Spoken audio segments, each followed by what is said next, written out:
Alright, so let's make sure that everything's working properly. I just gotta make sure that everything's set up. Sorry, guys. As per usual, I have, like, no setup for any of this. I kinda suck, I know. Hold on. I just kinda went live today. I didn't even do anything. Give me like 2 seconds, guys. I'm so sorry. Alright, are we working? Yeah, we're working. Alright, here we are. Start doing this real quick.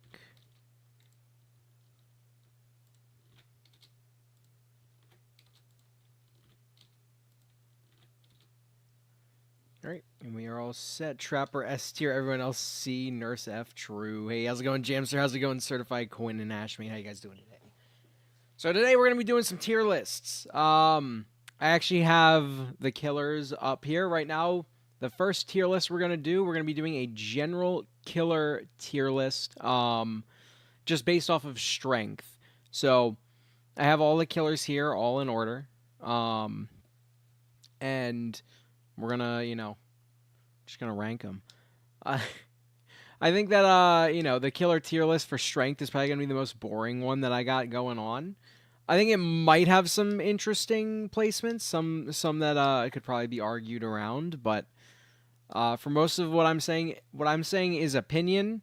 It is not, a fact. It's just my opinion. But what I will say is I'm rating these killers with no add-ons. So this is a no add-on killer strength tier list. I'm only going to be here for a minute because I'm out and I'll be back later. But Chucky's top 5. He is not top 5. Speed Limiter Bubba, hello OP. Honestly, Speed Limiter Bubba is pretty strong. But this is going to be an add-on list tier list. It's definitely better than Primer Bulb Billy. So starting off, we're going to see, a bunch of killers. Like, we're just going to be looking at the killers, and we're going to rate them based on what I think, where they think they are, and then I could be swayed on some of them. I'll say that much right now. I could probably be swayed on some of these placements, but a lot of them I do have quite the opinion. So, to start off, we're going to start off with Trapper. Trapper's a D tier killer. That's not even a question. Trapper is very outdated. His bear traps really don't do much for him. The fact that he puts them down and gets haste, denying a loop and running at you, honestly, makes him not the worst killer in the game. So, he still goes into D tier. He is still a bottom 5 character, but it is what it is. Opinion, is this some sort of normal person thing? I'm too internet gremlin to understand. Nurses F tier, true. How's it going, Uga? How you doing today? But yeah, Trapper is definitely deserving of the D tier spot. Moving on, Wraith. Now, this one's going to be very, very controversial to most people. I think Wraith goes into the A tier. That could potentially change. I might end up putting him down B tier. I'll say this now. Wraith is a lot stronger than people give him credit for, because Wraith has the ability to, stealth around the map at a much higher speed than any other killer can as a stealth killer. So he can wander around the map and then just get hits after hits after hits because they don't know where you are. I personally think that he's a pretty strong killer. In all things considered, a lot of people underestimate his power. Is Blight still S tier? I'm actually going to get to that, something that I forgot to mention. I'm going to talk about my opinions of the Blight and Twinge changes as soon as we get to them. But to spoil it, I actually don't think that Blight is an S tier killer anymore. To slightly spoil that. All right. Moving on, we have the Hillbilly. I'm going to put Hillbilly, honestly, at bottom of A here for right now. Reason being is his update majorly helped him out. Reasons why he's in the A tier right now. He could potentially get knocked down to B. I don't think he's super, super strong because Billy, he has great map pressure with great insta-down potential. The problem is he really gets like hard countered by certain maps. The reason, like, he gets hard countered by certain maps. I still think that he can perform well enough. I'd say B tier for Wraith. His power is easy to counter in loops. Good map traversal though. I think that that's the strength of Wraith though. If you're playing very like hit and runny or very like non-confrontational with chases, then you'll just catch survivors in bad scenarios. Like I do the same thing with Nurse. With Nurse, when I play her, I will leave people if I miss 3 blink chains on them. If I miss 3 blink chains on them, I just say fuck it and I leave. Wraith can do exactly that, which is why I think Wraith is a good killer and people underestimate his strength. Moving on to Nurse, not even a question. She's the best killer in the game. We don't even need to talk about her. Sorry, I had to turn on my light. Nurse is the best killer in the game. She ignores looping. She ignores windows. She ignores elevation. She's just the best killer in the game. Is this based on fun? This is based on killer strength. We're going through right now and just kind of placing like in order all the way down the list. Some of these will change. I'm going to say that right now. Some of these will go up and down tiers depending on what I think towards the end. But right now, this is just my general placement for them. Right now, I'm not even sure if Wraith and Billy could stay in A tier. But right now, that's where I'm putting them. Moving on, Myers. I think Myers is weaker than Trapper. I think Myers is the second worst killer in the game. What is this criteria? Playing Billy on Hawkins makes me want to mori myself. Yeah, exactly. This is killer strength based on no add-ons. 0 add-ons. Myers D tier above Trapper? I don't think so. You see, the thing is Trapper, he has this potential to just completely snowball a game. Myers, when you pop tier 3, you have far less potential. On top of that, you also have a negative at the start of the game. We are not counting add-ons, no add-ons. But there's a massive negative at the start of the game where you are in tier 1, you have a lower lunge, lower speed, you can't gain bloodlust, and you have to get yourself out of tier 1. Once you get out of tier 1, you are slightly better M1 killer. In fact, I think you might actually be 110 in tier 2. That's wrong, it's not true. It used to be like that. But like, still, being a 115 killer with a slightly reduced terror radius and a slightly less, obvious red stain, it's not that good of an upside. When you get into tier 3, your red stain's normal, your movement's normal, you just get a slightly longer lunge, as well as a faster vaulting animation, which, honestly, if survivors just pre-drop pallets or hit you with the pallet, it does nothing. You're popping a tier 3 to do what Clown effectively does with his power. So, I don't think he's better than Trapper. Whereas Trapper, he can deny a loop and get M1s on people. And then on top of that, if they step in the bear trap, he can snowball way harder. Wraith, I believe, is very weak without add-ons. I think that he has a lot more hidden potential than most people think. Wraith, as I've said earlier, if you play in a non-confrontational, non-chasey way, you can catch people off guard very, very easily. Though, to be fair, like I'm saying, he could go down, could go up. It really just depends. Trapper mid-late game is insane. Yeah, Trapper's pretty good. If we counted add-ons, then I think Myers would be like A tier. Myers would be like an S tier killer because he has the most broken add-on in the game. It's not even a question. We're not ranking add-ons for that reason, or with our add-ons for that reason. I think Michael is pretty good, but I gotta agree, though. Bro needs a rework. Yeah, I agree. I think Myers does need a lot of love. He has very slightly faster vaulting in Tier 2 as well, but it's very minor, so you wouldn't notice it. Wraith is Wraith is not top 10. I know you keep saying it, Douglas, but it's not true. What's this tier list about? This tier list is just general killer strength. Myers be more outdated than a medieval toilet. True. Trapper requires early preparation in chase. Survivors can just leave. Myers can pop tier 3 in any moment in chase. Yeah, but at that point, you're getting 1 down, and then you're wasting the rest of tier 3 because you're just going to do what Clown does effectively. The thing is Trapper requires a lot of setup, but the thing is Trapper's setup if you do it right and well enough, on most maps, you can snowball a game way better than Myers can. That's why I'm saying he's better.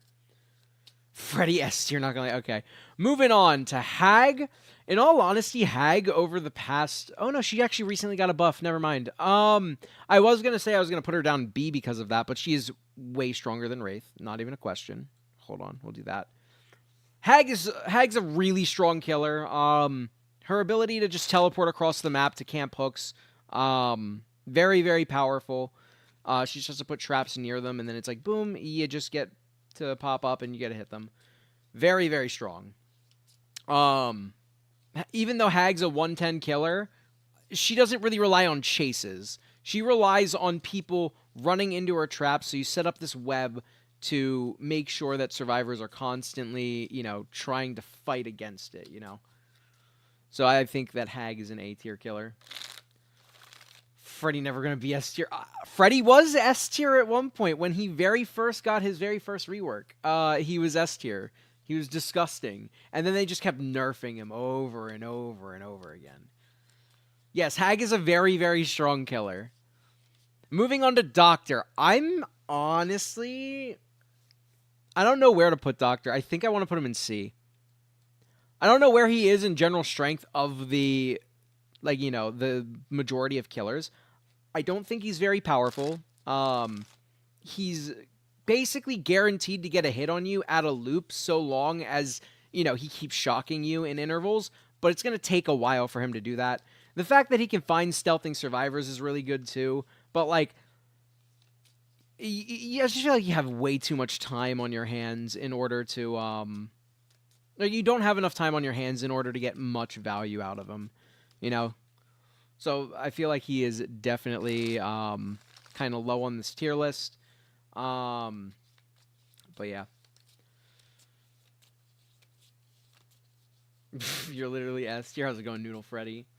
You sure about Wraith? Not really. Wraith is up there. I think I might move Wraith down to B tier, but Wraith is a lot more powerful than most people think. Wraith is a lot more powerful than a lot of people give him credit for because he's always a stealth killer. If he's using his power, you're going to be running around the map much faster than most killers can. And on top of that, they don't know where you're going to be coming from. If you play in a non-confrontational, very, hit and runny type of way, you can be very oppressive. Yeah, he's sure about Wraith. I might end up putting Wraith down. Again, we're very early on into the tier list right now. So we'll rethink spots later. With that being said, I think Huntress is actually stronger than Hag now. I think Huntress is disgusting in her current state. With his purple add-ons, he is invincible. I'm not rating add-ons right now because if I'm going off of no add-ons, then each killer, if I go with add-ons, each killer's placements drastically change. Because there are some who have completely garbage add-ons, and there are some who have disgusting add-ons. So we're not doing that. Like, Myers would not be in this spot if we were counting Tombstone, for example. Myers would be, up here in the AS tier because it's so stupid, But Huntress recently got a buff. Her hatchets are now a lot easier to use, and you have more of them. In a vacuum, Huntress is the strongest killer in the game because she has the ability to get 7 hits on all of the survivors at any given point in the trial, meaning she can get 3 people on the floor and 1 person injured before she has to reload. So, with that being said, if the maps didn't screw her so hard, she would be, the best killer in the game. Hands down, bar none. If the maps didn't hurt her so bad. But because the maps exist and because she's a 110 killer on, different elevations and, a bunch of walls and blockers and stuff like that, she does kind of suffer. But the thing is her power is very strong. Very, very strong. All right. Next up, we got Bubba. All right. This is probably going to piss some people off. I think that Bubba is a B tier killer. So, a lot of people would probably say that Bubba's weak Or Bubba's strong. I think he's really just middle of the pack, bro. I think he's literally just like a mid killer. I think he can be very strong, but he can also be countered very easily. So like if you're, playing Bubba, you have like the 3 chainsaw sweeps, but you need to be very careful not to like overly, bump into something. Or else you'll lose so much distance. And the thing is survivors can hug things tightly, whereas you can't. So, Bubba goes in B tier for me. Without his add-ons, he is mid, yeah. Booba the only S tier killer. Alright, moving on to Freddy, guys. Freddy. He's literally the worst killer in the game. Freddy was so funny. So, my favorite thing about Freddy is that he was my main. I don't know if you guys knew this about me, but I used to be a Freddy main way back in the day when Freddy had his original power of put Survivor to sleep with his hands, and Survivor, can then be hit like 7 or 8 seconds later. I used to be a Freddy main at that point. Freddy was the weakest killer in the game because of that little caveat. And then they reworked him. And Freddy jumped up to like A tier.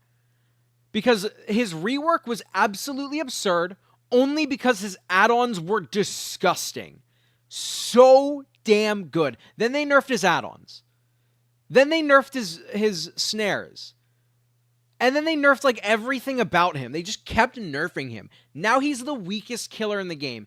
Because his teleport is not that useful. It's nice. It can be good. It's not that useful though. And it gets weaker as the game goes on. And on top of that, his snares are terrible. They are a clown bottle slow for less time than a clown bottle slows. And they're single target snares.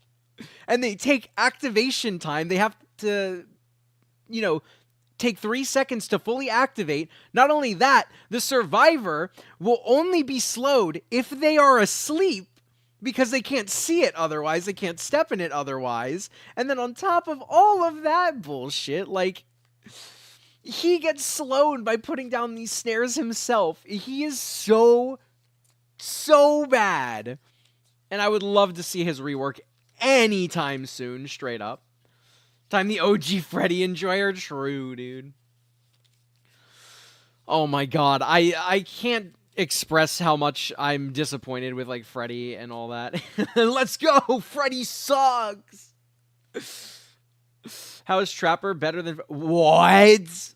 There is no shot. You're trolling. Trapper is way better than Freddy. Trapper is so much better than Freddy. This is not even a question. Why is Freddy better than Trapper? Freddy's not better than Trapper. Oh my god. Alright, moving on to Pig. This might actually be a controversial opinion, because I'm going to actually put Pig in A tier. Now, this is based off of very limited knowledge that I have right now. So, Pig just got a rework recently. I have not played enough with it yet. But her rework has made her dash a lot stronger and has made her, bear traps way less oppressive, which is fine in my opinion. But the thing is, her dash is kinda gross from what I've played. Again, very, very limited experience with this killer. I have not played much of her since her rework, but I think she is a lot stronger than she used to be, because she still not only has the potential to get head pops and slow the game down with her bear traps, but now she actually has, like, a good mind game anti-loop dash ability. So, again, this one's a very controversial decision. It may change, because, again, I think I might have too many killers in A tier. But I think that she is a very strong killer. Again, also limited experience, but I think that there's going to be some pigs out there that are going to, absolutely demolish lobbies with her. Absolutely. I think that she's so good. We're at every point in the history, Freddy is pretty ass, but Sharpie Joe... You actually have to put the traps down as Trapper. Yeah, but like you start with 2 traps, and your entire goal as Trapper is to not play for the early game or the mid game. You're playing for the late game, and the snowball potential that he has. His snowball potential is so strong. And then on top of that, if you get into chases with survivors, you can use his traps for anti-loop. You can fake putting down a trap, or you can full put down a trap, and if you full put down a trap, you gain haste. So you can most likely get that hit. I think that he's way better than Freddy. I think he's also better than Myers, just because Myers has so many downsides. But moving on, we're going to go to Clown. In all honesty, I don't know where to put Clown. Clown did just get buffed. I don't think he's very strong. I think Clown might be better than Doctor now. I don't think he was better than Doctor before. Actually, you know what? I'm going to put him down. I'm going to put him below Doctor. Why? Because he may have gotten 2 bottles from this recent update, but he also got the vision reduced. Like, the visual impairment reduced when you get hit by the purple smoke. So, with that being a thing, he no longer can really, like, mind game efficiently when survivors are, you know, in purple smoke. Because, like, before, it was, like, kind of a gamble. You couldn't really see shit. Now, you can see everything. If you can see everything, then, like, you know, he's not that strong. But he does have that slowdown. He has good anti-loop, and he can do pretty well.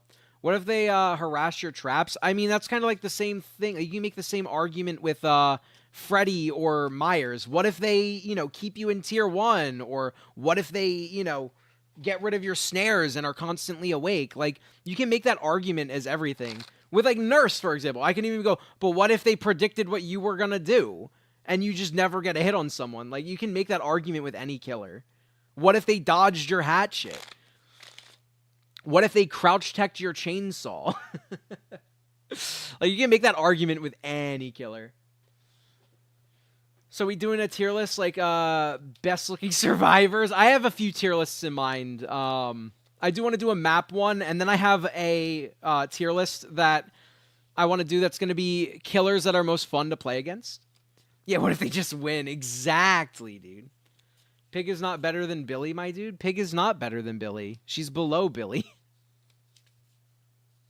Oh, Uga said that. Pig above Billy. She got base kit slowdown, meaning... yeah, but the thing is Billy can just get to the survivor way quicker and potentially one-shot them.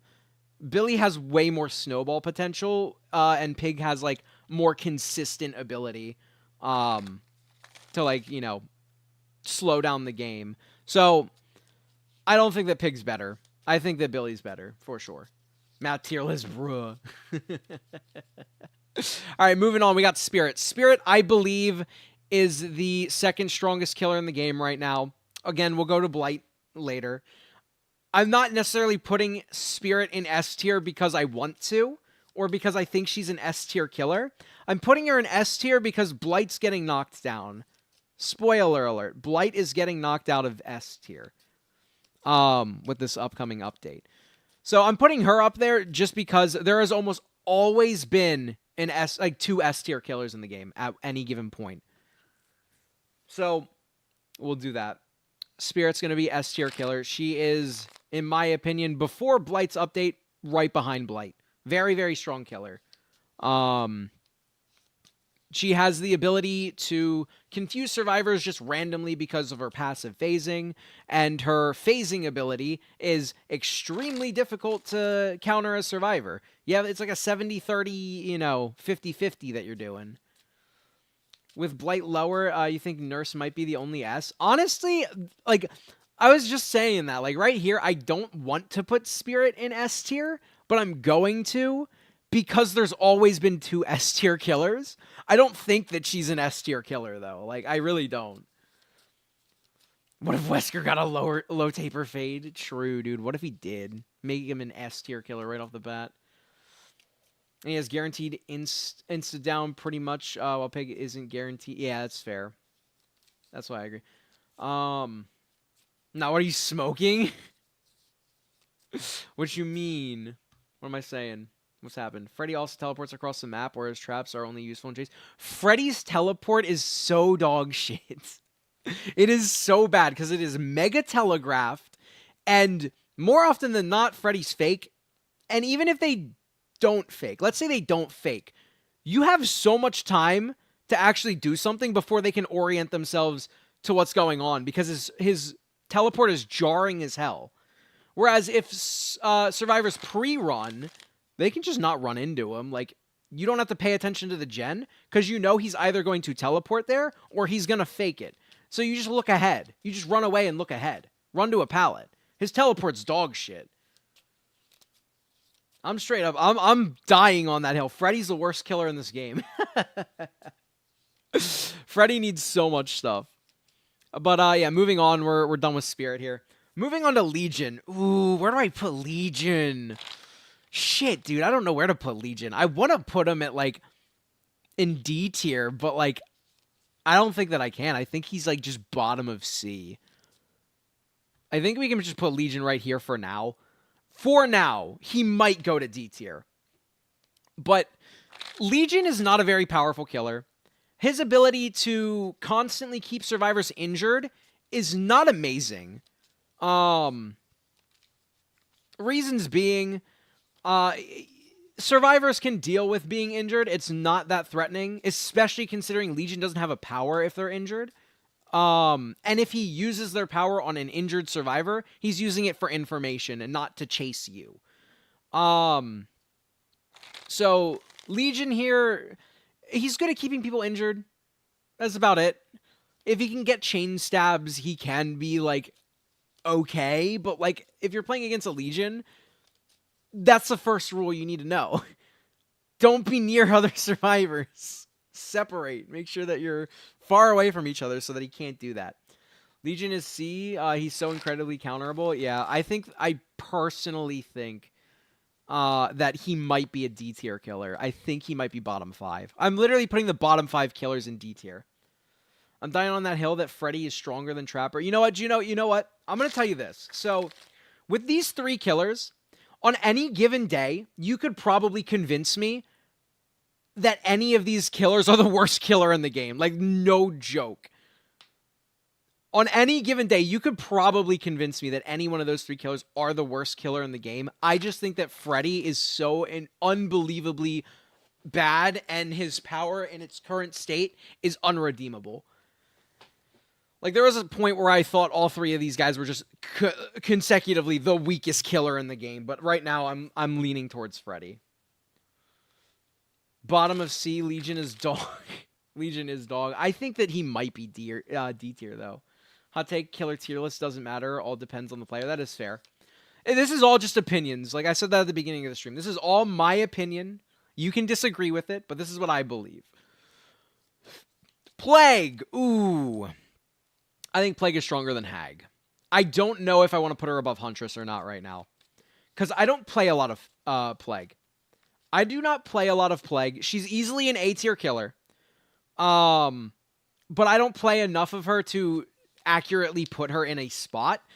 I would put her above Huntress normally, but Huntress's buff recently came out, and Huntress is kind of crazy. Huntress is kind of crazy with her new buff, and Plague is just a really solid killer. She can, infect gens, infect players, make sure that they're constantly injured and coughing and making noise so she can find people easily. And then on top of that, she has the red blood, which, disgusting ability, demolishes teams. Like, it's so good. Plague is a very strong killer. I don't know if I want to put her above Huntress or not yet. We'll have to think about that one, but it's not even a question. Plague is a very strong killer. I think Plague is above Huntress because she doesn't get map screwed. Yeah, that's fair, but also they did just buff Huntress, and Huntress has much more potential, We'll come back to it later when we try to refine this. Ghostface. Ooh, shit. Okay. God, I need to think about that one. All right, I'm actually a massive hater of Ghostface. I think Ghostface is honestly not super amazing, but he's not terrible either. I just hate him so much. And I don't know if I want to put him in B tier or C tier. I really don't. Like, if I put him in C tier, he's going top of C. If I put him in B tier, he's going bottom of B. Ghostface is not an F tier killer. His ability to go stealth on command is very powerful. And the fact that he can crouch mind game as well is also like decent enough to, you know, consider putting him elsewhere. But like Ghostface himself, you're not going to mark as many survivors as you might think that you are. Like, you're not going to use his power to mark people. You're going to use it for the instant stealth, and you're going to play weird mind games. The thing is mind games are very potent if you are stealth. If you are a stealth killer and you try to mind game, survivors aren't going to know what the fuck's happening. And he's very good at doing that. So I'm going to say, in all honesty, I'm going to put him at bottom of B right now. I'm going to put Ghostface at the bottom of B. And that might change. There's a lot of killers on this tier list, and I'm like, yeah, we might change that later, but like, you know, we'll get to it when we get to it. You got an argument for above Bubba? What do you mean by above Bubba? Ghostface can teabag? Yo, true. But that doesn't put him above Bubba. Bubba is the king of face camping. So Bubba immediately wins. Ghostface's only redeeming quality is being able to teabag? I don't think so.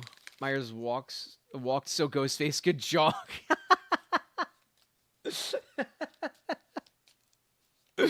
Oh my god. Yeah, Myers over here just fucking walking at the survivors, and Ghostface is like, okay, I'm gonna briskly move over there. But in the end, he is an M1 killer. That's fair. He is an M1 killer, but he is a stealth killer. I think a lot of people don't realize how strong stealth is. Like, stealth in Dead by Daylight is absolutely disgusting. If you look at any of my Unknown, my Xeno, or my Chucky builds, or any of those things, I play with pretty much a full stealth build, and stealth can snowball so hard. It really can. And on Ghostface, he just has it in his base kit, so therefore he has the ability to absolutely demolish a lobby without having to do much, you know? Ghostface is Myers, but awful detection. Like, with his, when you look at him, I don't know about that. I think it's, you know, pretty simple. That being said, it's the exact same detection as Unknown, pretty much. Unknown has a little bit more leeway than Ghostface does, but it's pretty much the same. Can't camp anymore, though. Plus, Bubba can't use his power around camp. He can. He can, but it's like he has to double tap, which means that he has to get the hit almost immediately to be able to get the second chainsaw hit from the, you know, the whatever. I know what I'm talking about. I think Bubba's still very strong. And I think Bubba is great. Time, why don't you have an ad block? Why don't I have an ad block? Because if I had an ad block, then it wouldn't do anything. You would have to have an ad block for the stream. Unfortunately. Imagine Behavior dropped out last chapter. That'd be cool. Be very nice. Stealth is amazing. I've been getting constant 4Ks with stealth builds on Billy. Yeah, because it's very strong, and Billy can just kind of pop himself over to the other side of the map at any given time. All right, moving on to Demo. Honestly, Demo is top of B at the moment. God. Demo is top of B at the moment. I think Demo is like the solid standard for a killer. If you're going to make a killer that's just like very solid, very fun, and balanced, it's Demogorgon. You didn't have ads on the top. Oh, this stuff. Okay, never mind. Yeah, I don't know. I don't have an ad blocker because I don't really care enough. Can we predict where Vecna would be? I think that Vecna, if it's from, you know, Stranger Things, it would have to be like Freddy. He'd kind of just get put in the F tier or D tier. Just because, like, you can't really make a lore-accurate version of him and have it be fair. So they'd have to make a lore-accurate version of him and make it so underwhelming that it's not disgustingly broken, you know? Demo is the most balanced killer ever. I personally think that Demo is like the golden standard for killer balance. Like, he's a very solid and strong killer, but he's not overbearing. And he's also fun to play against, too. Not gonna lie. Alright, next up we have Oni. I'm putting Oni above Huntress and Plague. Oni very powerful killer in the right hands. So with Oni, you're basically going to be, kind of hindered at the start of the match. You need to get an M1, which sometimes is difficult, but most of the time is not. And then you just kind of chase that survivor around, make sure you get enough blood. And then you power off into the distance and just slug everyone to death. Like, he's very powerful, can very easily win a game on the spot with, like, no preparation. Like, he's very powerful, very good killer. I don't think I need to say much more about him. He's just very powerful. Moving on to Slinger. Slinger, I'm honestly going to put, like, directly above Bubba. I don't think he's better than Demo. I think that in Chase, if you are specifically talking about 1v1 scenarios, Deathslinger is one of the best killers in the entire game. The problem is he has no ability to win the 1v4. Like, his 1v4 is so trash. But the fact that his 1v1 is crazy, then you're going to be, aiming down sights, you're going to be shooting, and you're going to be getting a hit every single time. Is this with or without add-ons? This is without add-ons. 0 add-ons. Now, Deathslinger is actually a killer that I play quite a lot. I think Deathslinger is one of the most fun killers in the game. And every single game I play with Deathslinger, I bring my standard nurse build, which is, it's Agitation, Mad Grit, Enduring. Actually, I don't think I have Enduring on him. I have Sloppy on him. And then I have, I used to have Shadowborn. I don't know what I replaced it with. I replaced it with something. But it's not slowdown. It's like all just meme perks. And I'm absolutely disgusting with it sometimes. And I can just get crazy shots. He's very strong in that 1v1 aspect. But because he doesn't have really 1v4 capabilities, he gets put in this this B tier for us. All right, the quality of life changes for twins that behavior kept are really nice. Look, the quality of life changes they did for twins, I'm not even going to get into that right now. Because holy shit, they spent so much time to make a change for the twins, and they rolled it back completely. I saw on Twitter that someone said that if that happened at their job, they spent months on a change, and it didn't go through, and basically everything got rolled back, they would be fired. Because they spent so much of the company time and money to do nothing. Literally nothing. It's disgusting. Yeah, but your Slinger is comp ready. It's not a fair comparison. True. Oni's underrated as hell. He can be insane. Oni is a very, very strong killer. I don't think I've ever said that he's underrated. He has potential to absolutely get shit on. But then he also just has like that immediate like, oh shit, he's in power. I'm probably going to lose the match. Like, he has that kind of effect. Because it's very, very, scary when an Oni's running around the map in power. All right, moving on to Pyramid Head. Pyramid Head, honestly, I've been thinking about this a lot recently. Because, like, looking at all of the killers in the game, Pyramid Head has a very strong anti-loop power with good range that goes through walls and down elevations. But, like, he's just, like, he's got nothing for the map. He's an A tier killer. I'm going to put him above Hag. I don't know how accurate that's going to be, but I'm going to put him above Hag for right now. Because he also not only has the ability to do all of that, he has the ability to stop perks like Decisive Strike and Dead Hard from ever even activating. And good survivors will try their best to stop that from happening, but Pyramid Heads who know what they're doing are genuinely very powerful. Even without his range add-ons, which are his only good add-ons, and considering we're not talking about add-ons, he is still very oppressive.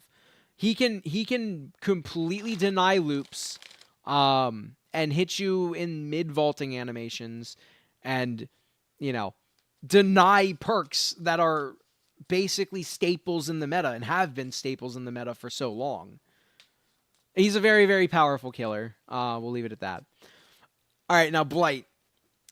Let me talk about Blight here. So, Blight would be here. It's not a question. That's where he would be. But I want to talk about, like, predicting where he's going to go this upcoming update.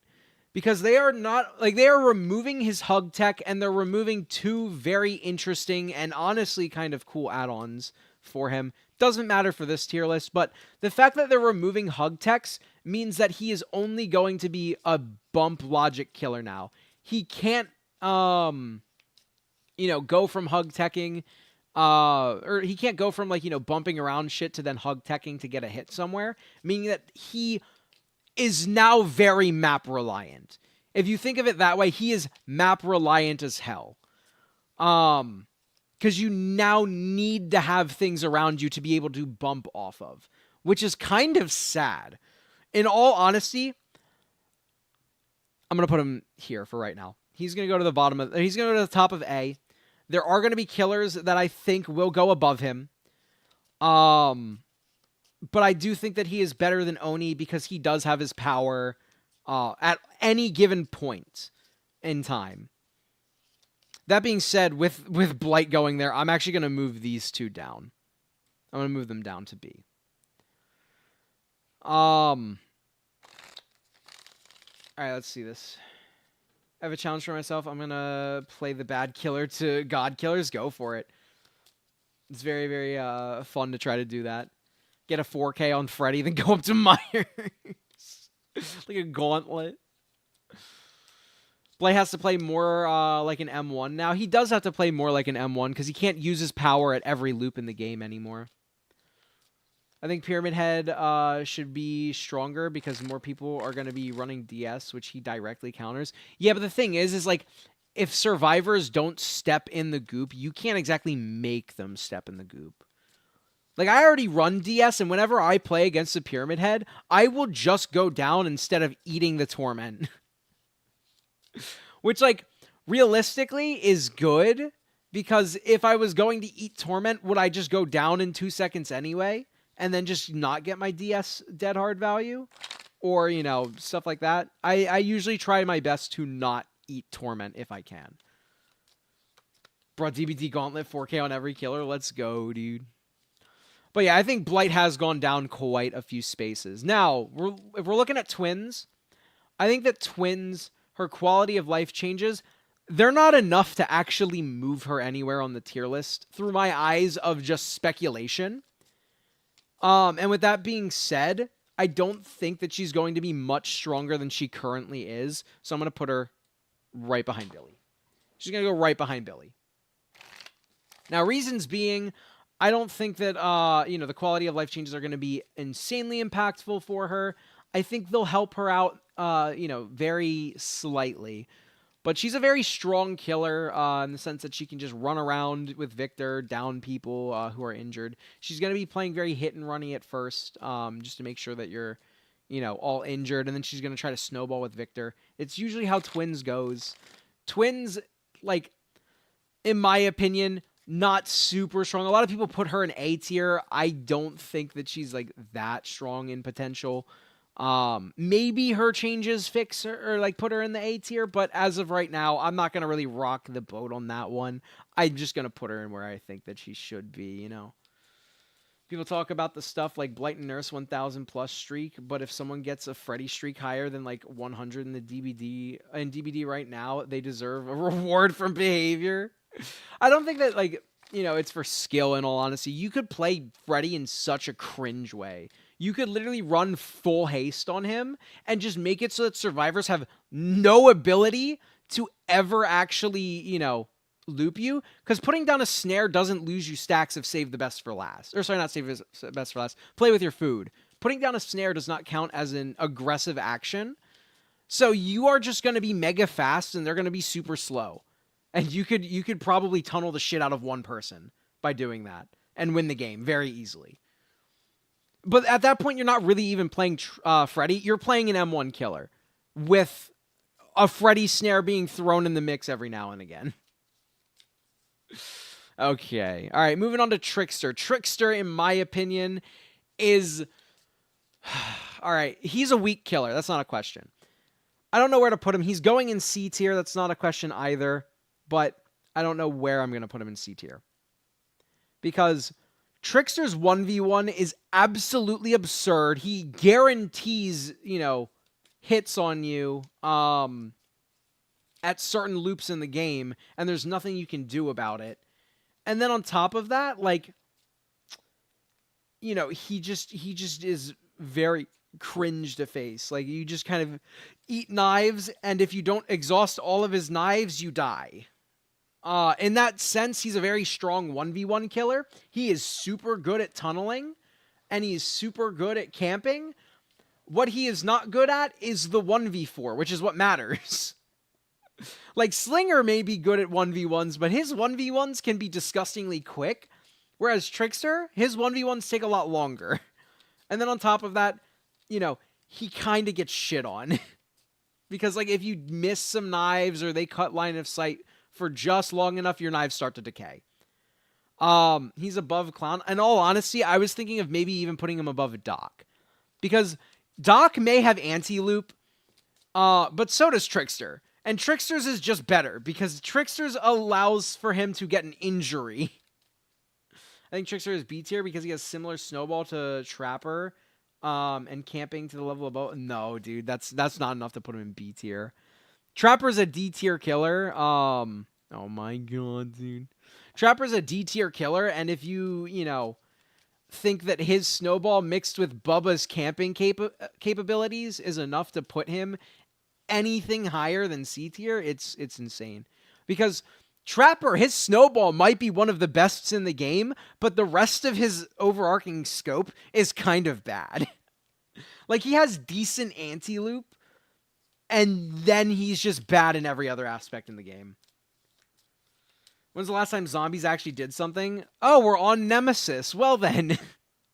Funnily enough, zombies are one of the aspects of this game that are super, super,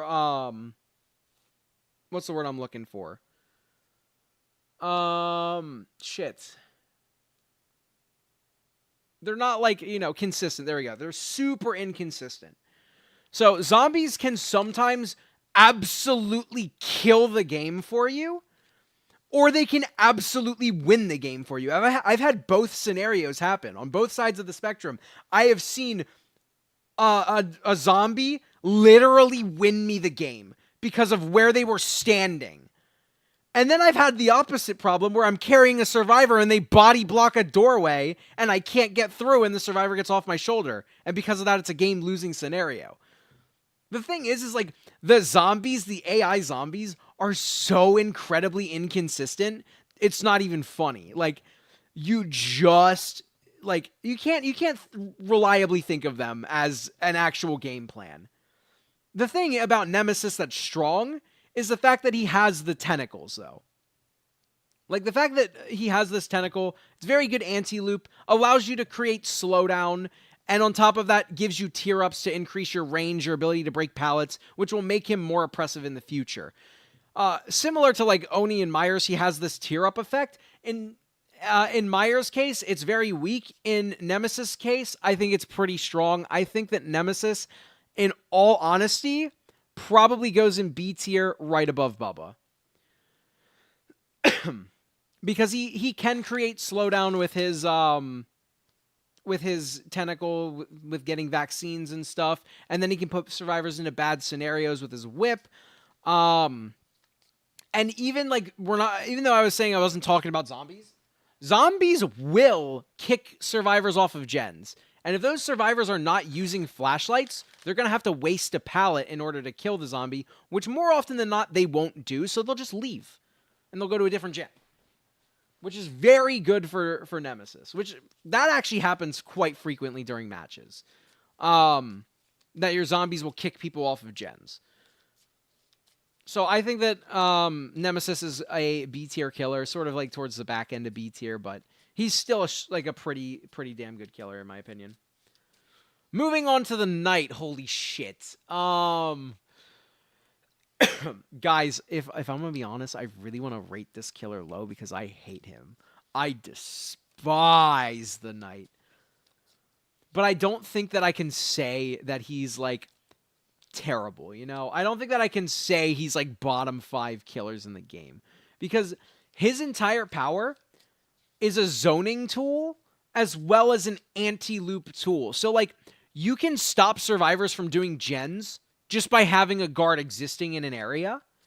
And you can stop survivors by, getting any sort of progress on anything.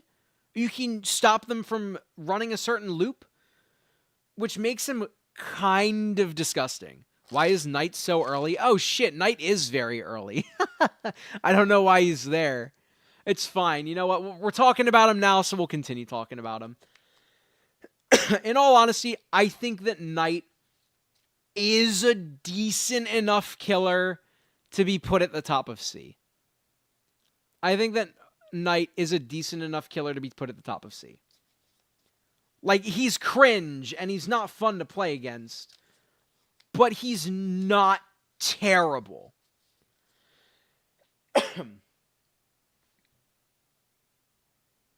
Okay, Bane, you hate the Dark Knight. No, I just despise Knight. He's so awful. Knight players figured out how to place guards on top of loops. Yeah, I know. I've seen there's this guy named 6Ellis, I think his name is. He made a few Knight videos, and I saw how you do it. Never have been able to recreate it. But it's incredible. It's so stupid. Like, Knight is not like a mega weak killer. He can be very oppressive. He's just boring. You know what I'm saying? He's just boring. All right, moving on to another boring killer. I think that Cenobite is at the top of B. Please let me put you at the top of B. Please. There you go. Cool. I think Cenobite's at the top of B tier. Reasons being his power itself of, hitting someone with a chain and them getting stuck with 3 chains, not super powerful in my opinion. It is probably the weakest aspect of his entire kit. I think that Pinhead, his base power, is the weakest part of his kit.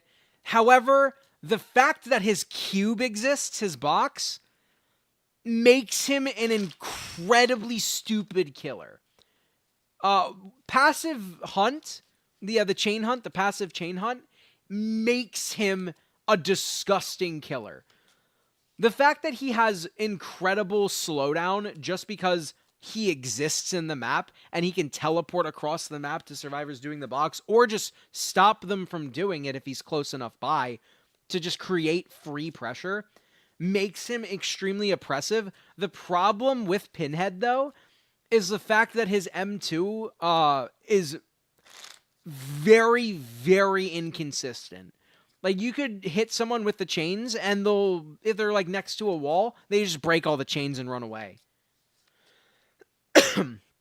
Or they could be out in the open, and you absolutely demolish them. They get nowhere.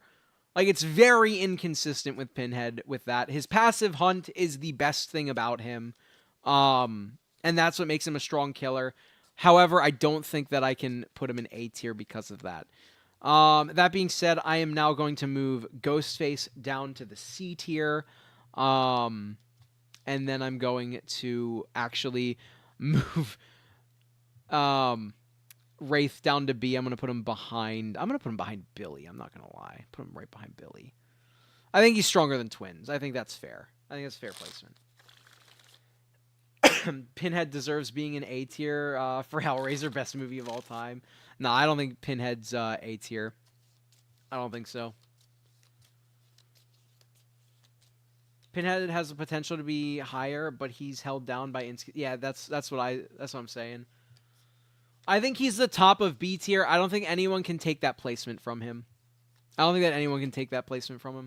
Moving on to Artist. Now, this might seem like a very high placement. I think Artist is currently the third strongest killer in the game. Hands down, bar none. Her ability to just absolutely stomp lobbies is disgusting. She's very similar to Huntress, but the thing is she doesn't get map cucked. She does not get destroyed by maps because she can throw her crows through walls. She has incredible anti-loop. She has incredible information gathering skills, and she has the ability to down you from across the map. Time is smoking? Absolutely not. Artist is the third current best killer in the game. Artist is absolutely absurdly powerful, and I will not I will not tolerate you saying that I'm smoking. Artist is disgusting. And if you can't hit your shots, or you think that her only ability, is anti-loop, and it's not even good anti-loop, I'm going to purely just say that it's a skill issue on your part. Whenever I play Artist as like a sniper, and I will shoot a crow, then shoot another crow across the map. She has a 5-second cooldown with crows whenever, she places one and shoots one. So if you do that and you can hit cross-map hits, which is actually much easier than you might think, because like I say, I do this all the time when I play Artist. You can get a hit in 10 seconds. You can get a hit in 10 seconds. You're genuinely overrating Hug Tech. I'm not overrating Hug Tech. Hug Tech is very, very powerful on Blight. And the fact that they're removing it puts him down quite a few spaces. Because, yes, you have this map traversal ability that's also a lethal ability. The problem is you can't use it at loops anymore. You literally can't use it at loops. So when you go to a loop, you have to run it like a normal killer. And that's the problem. That's why Blight is a lot weaker. If there is not bump logic stuff around said loop, then you're not going to get an M2 hit on them. I can guarantee you it right now. Yes, she is. But if you buy a gaming chair... Dirt hates me because I'm saying the truth. And she's like, Jesus, okay. Alright. That's my opinions on Artist. You forgot about lockers? That is true. They can hop into lockers. However, Artist does have a lot of other things that work well for her. The fact that I can kick you off of a gen every 5 seconds that I know that you're working on is very powerful. And the fact that I can do that while running towards you is nice. The fact that I can also hit you with a crow and then get a second hit if I align them correctly is powerful. The fact that I have the ability to deny any loop in the game is very powerful. Artist is a very, very powerful killer. She doesn't get slowed down by any of this either. Like, she puts down a crow, now she's just back on you. Like, you're going to have to run away from that loop or risk getting hit. And honestly, it's very easy to make sure that they get hit there. Blight on Larry's is hernia tier. Blight on Larry's without Hug Tech is actually garbage. Like, straight up. He is dog water. Alright, moving on to Sadako. Sadako got plenty of nerfs recently. Her Condemn strat is very weak at the moment. Sadako has the, the static, noise whenever she's demanifested, which makes her a lot easier to find, makes it so that she can't sneak up on you, which means that she's not a stealth killer, she's not an anti-loop killer, she's a very heavy mind game killer with a very big gimmick. And in my opinion, I think that's enough to warrant her a D tier spot. Above Trapper, of course. I think that she is not very powerful, and people think that she is because of her, Condemn playstyle, but her Condemn playstyle only gets her so far.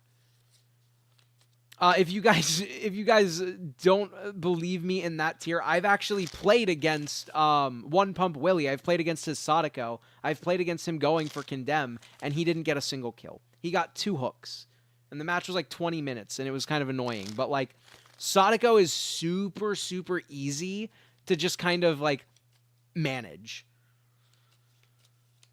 Behavior put the sad back in Sadako. True, dude.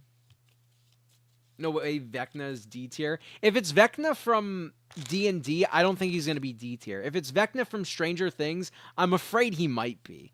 Because I think he's going to get the Freddy treatment. You can't make a lore-accurate version of the Stranger Things Vecna without making him either extremely overbearing or extremely underwhelming. It's literally those two. Those are the only 2 scenarios that I can see for him. Alright, moving on. Just abuser tapes. I mean, you can absolutely destroy Sadako straight up. Sadako's a noob stomper. Yeah, Sadako's a noob stomper, but if you're playing against competent survivors, Sadako's not winning you anything. Like, straight up. All right, moving on to Dredge. I actually think that Dredge is not a very strong killer, unfortunately. Like, he's a very cool and a very fun killer, but his anti-loop is very predictable. His locker teleports are super easily countered, and the fact that most maps in the game don't have good locker spawns really, really hurts his ability to apply pressure. That being said, he does also have Nightfall, and Nightfall will, kind of bring that back, but it's only for so long that Nightfall lasts. So, in my personal opinion, I think that I want to put Ghostface right above Legion. I think that fucking Dredge. I want to put Dredge right above Legion. I don't think that he's stronger than Clown. I don't think he's stronger than Doctor, and I definitely don't think he's stronger than Trickster. He just kind of gets really shit on in most scenarios. But, like, the fact that Nightfall exists, I say, is the only reason that makes him, better than Legion. His only good ability is Remnant. I don't even think that's true. I think Remnant is very, like, mid as a power. Because you place down the Remnant, now you're 60% movement speed walking at the Survivor, and they can see your Remnant. They're just going to either run away to a different loop and pretend like they're going to run into your thing but then run, or they're going to, just double back whenever you teleport. I don't think it's very strong. Dredge has nothing but Nightfall. He is so weak, but I love him. I actually very much enjoy Dredge myself. He is very weak other than Nightfall, though, and it's very sad to see. The fact that you can lock a locker that's like a doubled up locker, and then he automatically teleports to the locked one is really sad.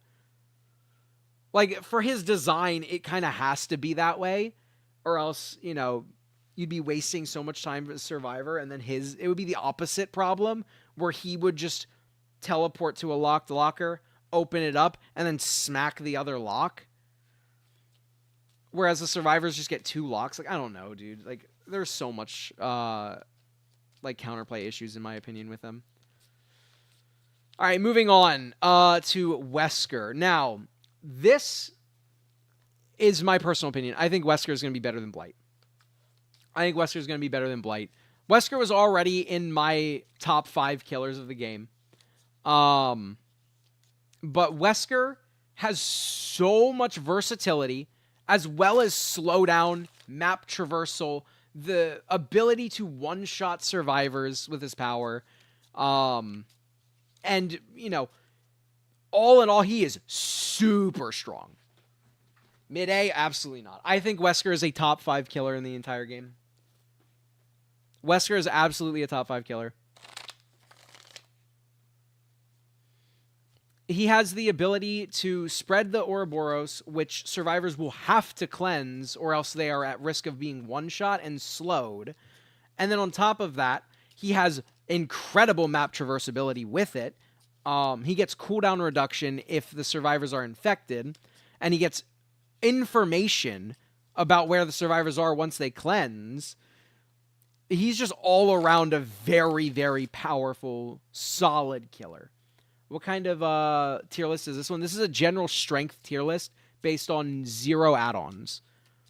Again, these are my personal opinions, but I fully believe Wesker is the 4th strongest killer in the game. He's on something? Nah, dude.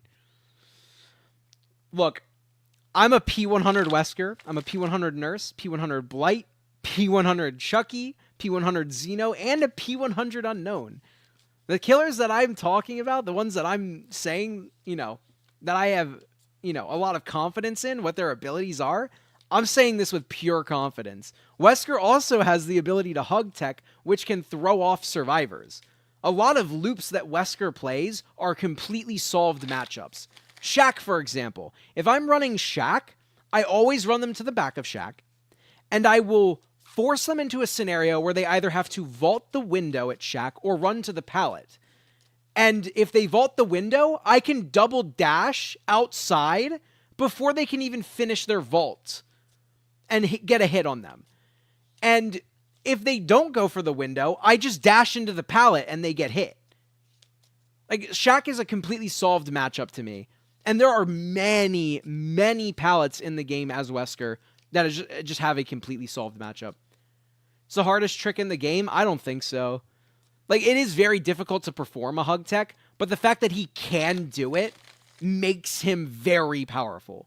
And I've done it in many, many different games and gotten value out of it against very strong players.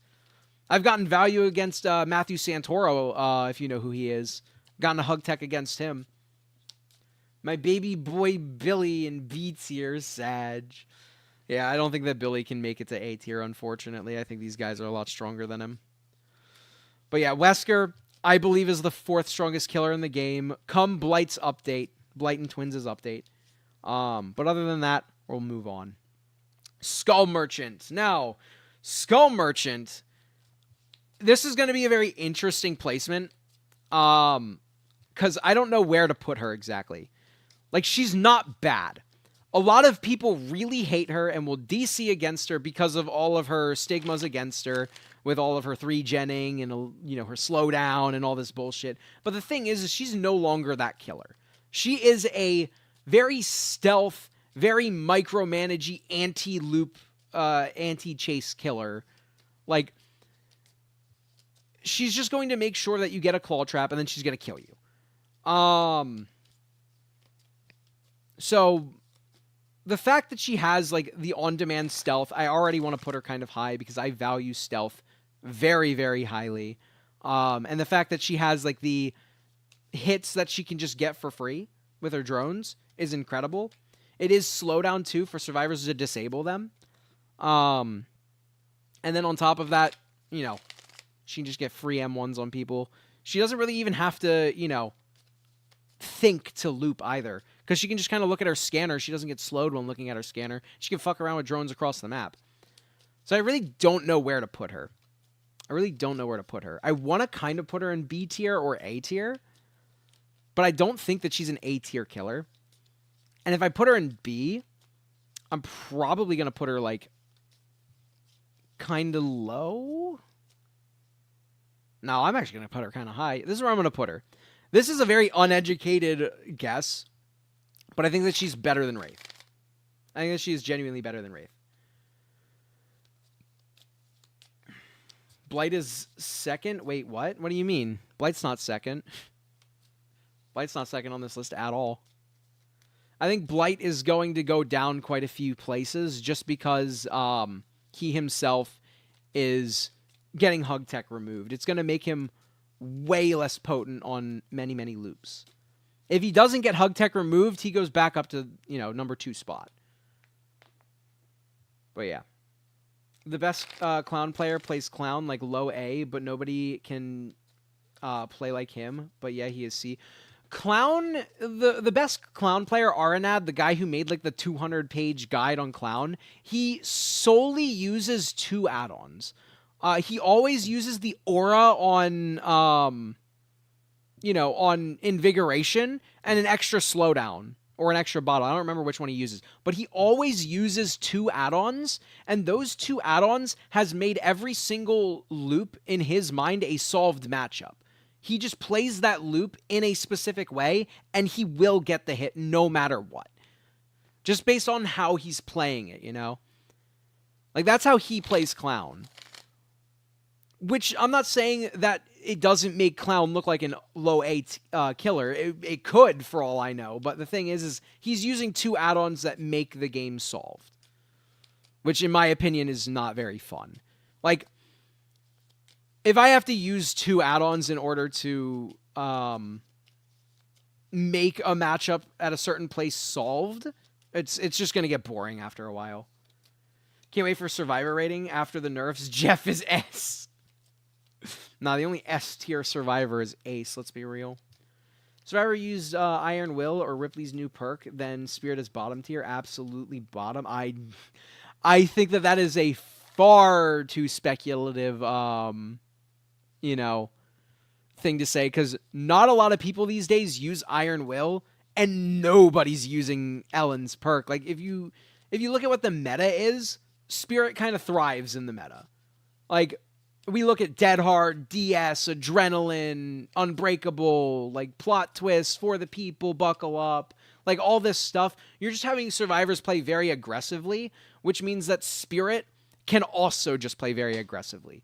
No one's really playing like super stealthy. And the ones who are playing super stealthy are not playing the objective. They're playing to be stealthy. So like that's what I got to say about that. Like if you're judging it based off of perks that can counter certain killers, like yeah, then you know, you could put who would even be a good example here? I mean, I guess you could put Nurse in F tier too, because like if you base it off of that as well, like if stealth is Nurse's biggest counter, if you stealth around Nurse, she's not going to find you very easily. Which is why a lot of people use aura reading on Nurse so that they can, you know, circumvent her only weakness.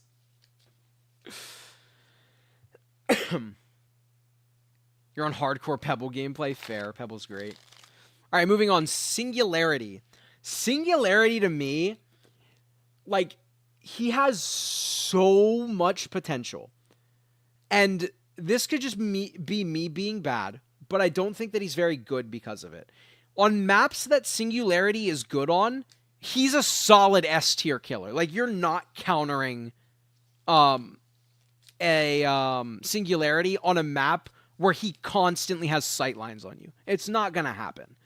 But if you're playing against, like, a Singularity on Larry's, for example, you're going to shit on him. Like, more often than not, you're going to absolutely ruin his day. And he has a lot of maps that are just not good for him. And with that being said, like, the fact that he has so many bad maps, like, I can't put him, like, super high. Like, he has a lot of potential, but I think I just want to put him in C tier, like, top of C. I think that's where I want to put him. Because his potential is very, very powerful. It's very potent, but it's potential. It's not, you know, realizable power. Once you've learned him, he's mid-A tier.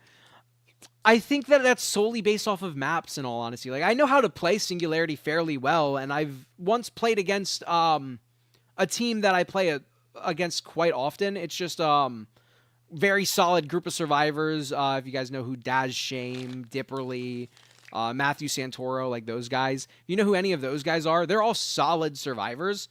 I played against RPD. I played against them on RPD, which is not like a super amazing map with Singularity, and I got 8 hooks.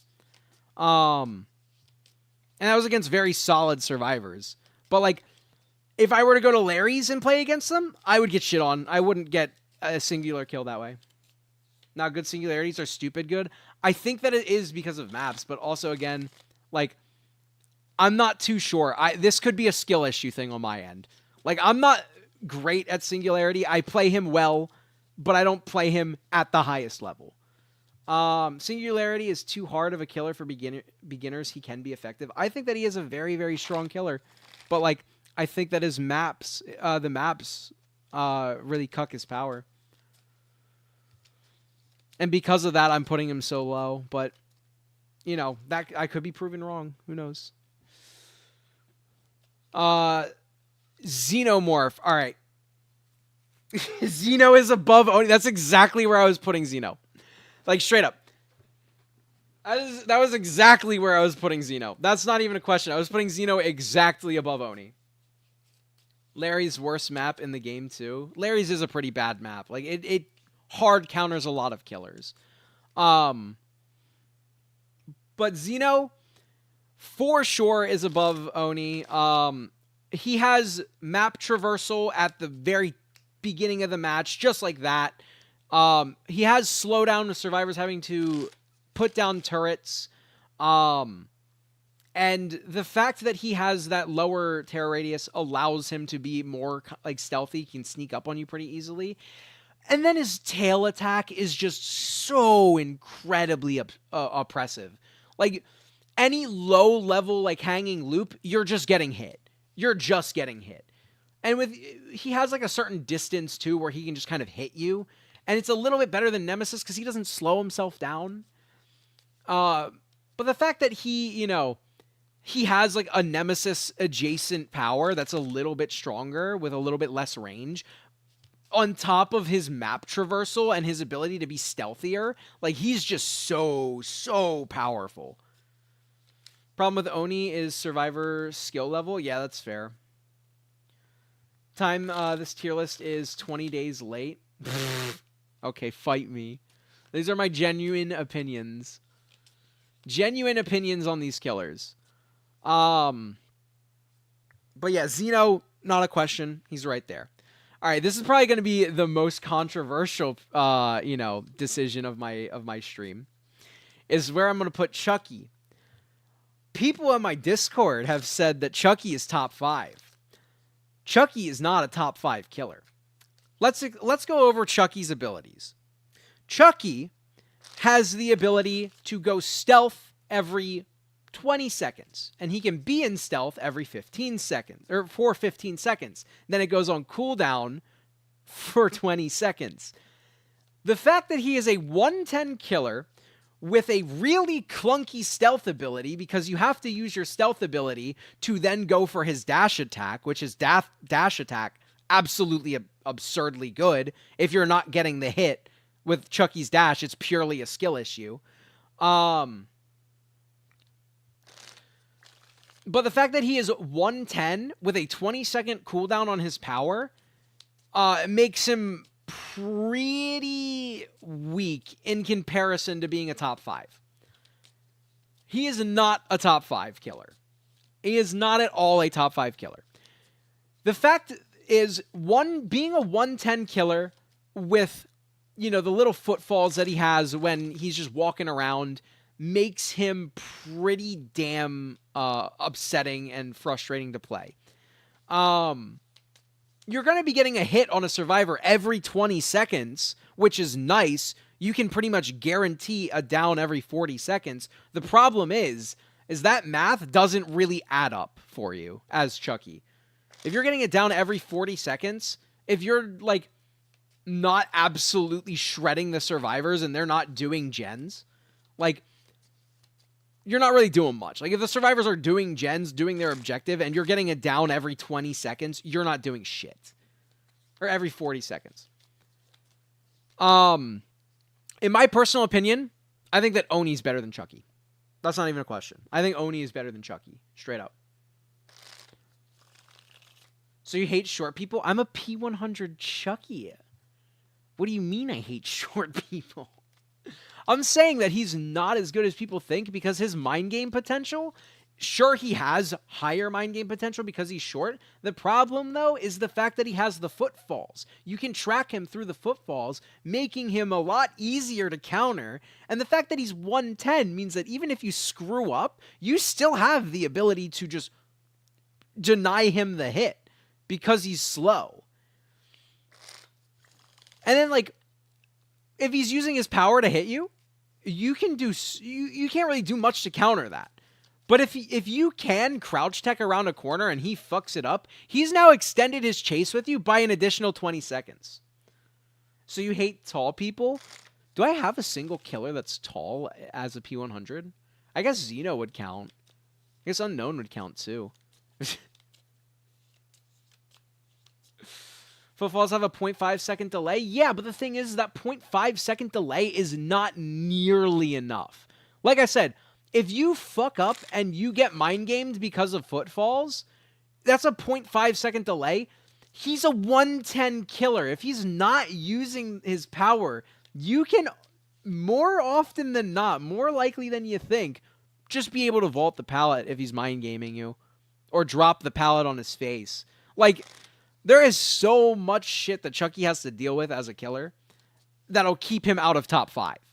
He is a very, very strong and oppressive killer because he's guaranteed to hit every 20 seconds. But, like, he has no map mobility unless you're using his power for mobility, which, like, why are you doing that? It's not even good mobility. Or you're using his power for stealth, which also, again, why are you doing that? It's not even that good stealth. It's 15 seconds of stealth as a 110. Like, it's not good. It's so bad. third person is insane. Third person can be useful, but it's really not. Have you played against a good Chucky? I am a good Chucky. I've played against very strong Chuckies. I've played against Flacco, if you know who he is. He's a comp player, and he plays Chucky. I've played against him, and I have denied him so many M1s. He has to use his power to hit me. And I've made sure that I've been able to block some of his M2s before, too. Chucky is not a top 5 killer. I don't care what anyone says. I've played a shit ton of Chucky.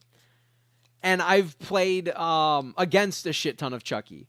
I know that Chucky is a strong killer. He is not a top 5 killer. You guys are absolutely incorrect.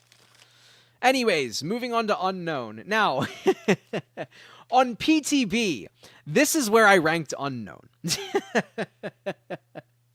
That is where I ranked Unknown on PTB. On the PTB, he didn't have a hindered effect. He didn't have the 6 extra seconds of weakened after hitting a survivor with an M2. And he didn't have, like, a lot of stuff. There was a lot going wrong with Unknown on his PTB. However, from his PTB, we'll move him out of the D tier here because I don't want to have him... Okay, whatever. He'll stay at the bottom of the fucking list. I didn't want to, keep him at the D tier because I do have a different opinion of him now. While I was leveling him up after the PTB changes went live, he had his new ability where he could, get the hit on survivors with an M2, and they get 6 seconds of extra weakened.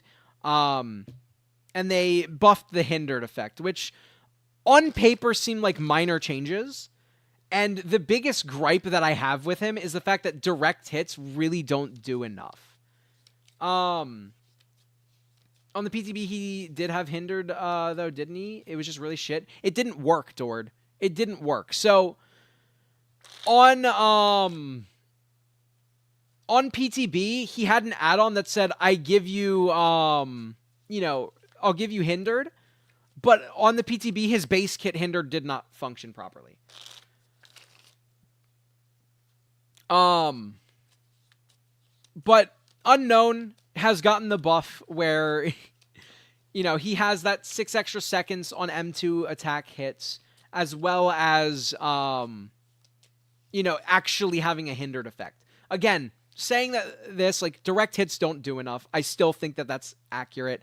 Unknown, does have some issues. The fact that his counterplay is survivors just look directly at you, is very, very easy to deal with as survivor. And then killer, when you're playing Unknown, you are in such a lose-lose scenario with him because you have 2 seconds to decide whether you're going to shoot and hit them.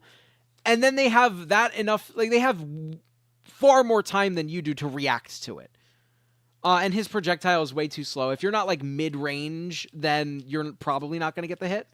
But anyways, Unknown, with that, when I was leveling him up, was one of the biggest points of contention for me. I just did not like it. I was not having fun, and I was getting absolutely shit on for the most of my games.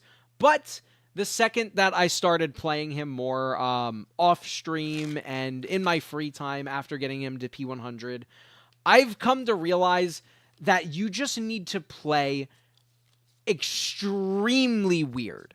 If you play in such a way that's not normal, you're just constantly running around and making the weirdest decisions, you are going to be getting M2 hits absurdly easily.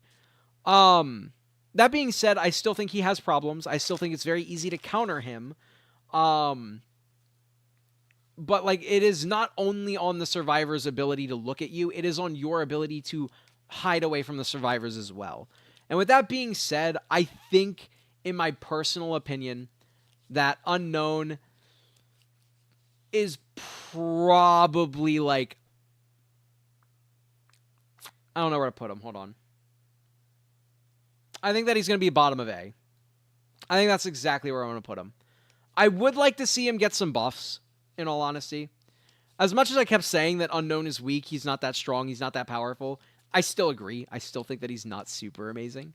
But, like, Unknown, in my personal opinion, he's a fun killer to play. And if you can play him very, very well, by just playing like a weirdo, his teleport, absolutely absurd ability, and it's absolutely perfect. If behavior ever touches it, I'm going to be a very sad person.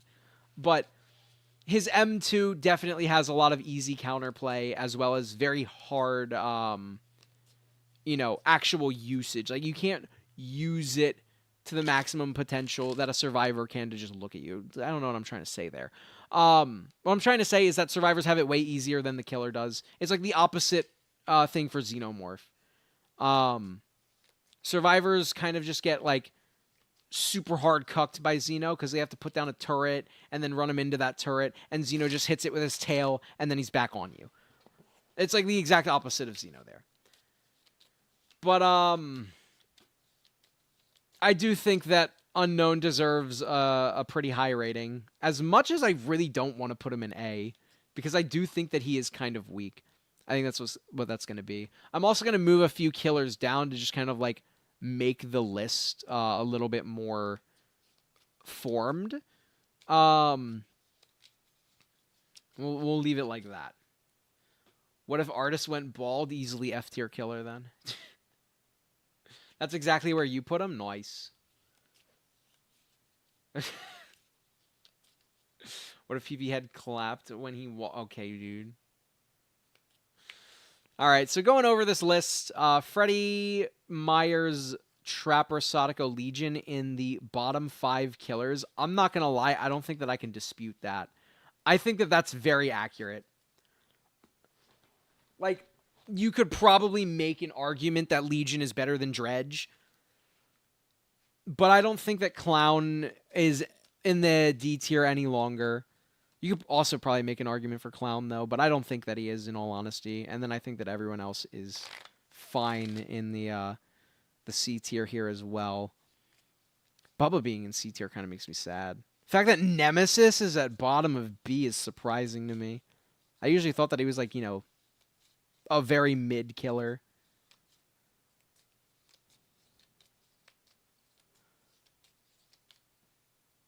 And then Pig, I put her in A and ended up putting her down in B. Same thing with Billy and Wraith. That's kind of sad. I think that Pinhead is at the very bottom of B. I think Unknown is better than Pinhead, so that's fair. Do I think he's better than Hag? I don't think so. I think Hag is a lot stronger than him. I think that I'm okay with this list. I'm not gonna lie. I think that I'm okay with this list. Like, if Blight ends up getting his hug tech back, he'll go up to the second spot again. I think that Wesker becomes stronger than Blight in that scenario. But I think this list is a very, very fair assumption here. No way Hag is stronger than Pinhead. Hag is easily stronger than Pinhead. That's not a question. All right. And now we have to make a new one. So what we do is we hit this this reset button. All right, guys. So actually, before I do any of this, what I'm going to do is I'm going to make... we're going to do a map one.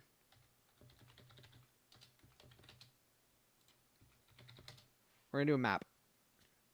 Holy shit, what?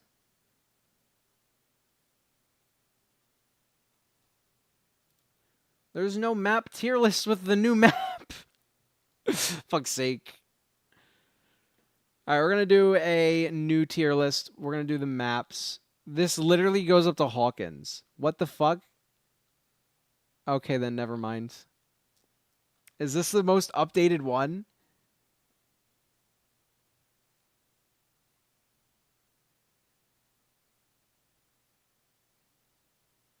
What?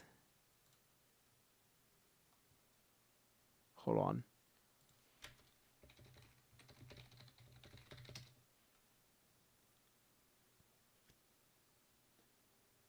Dude, that's the most updated one. That is so sad. Oh, wait, no, here it is. 7.6. Cool. All right, so we got all of them here. Wait, do we have all of them? Yeah, we do. Okay. We should have all of them. Or do we? Why the fuck do I keep thinking this? Hold on. 1, 2, 3, 4, 5, 6. This is just all Badham. Okay, that's fair. Game 5, Cow,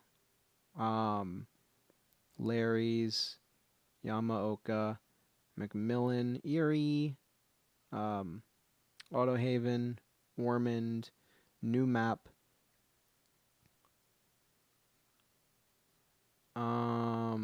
Larry's, Borgo, Haddonfield. It looks like everything. Looks like everything. All right. All right, this tier list is a tier list based on these maps, in my personal opinion, their overall design, their overall fun ability to play on it.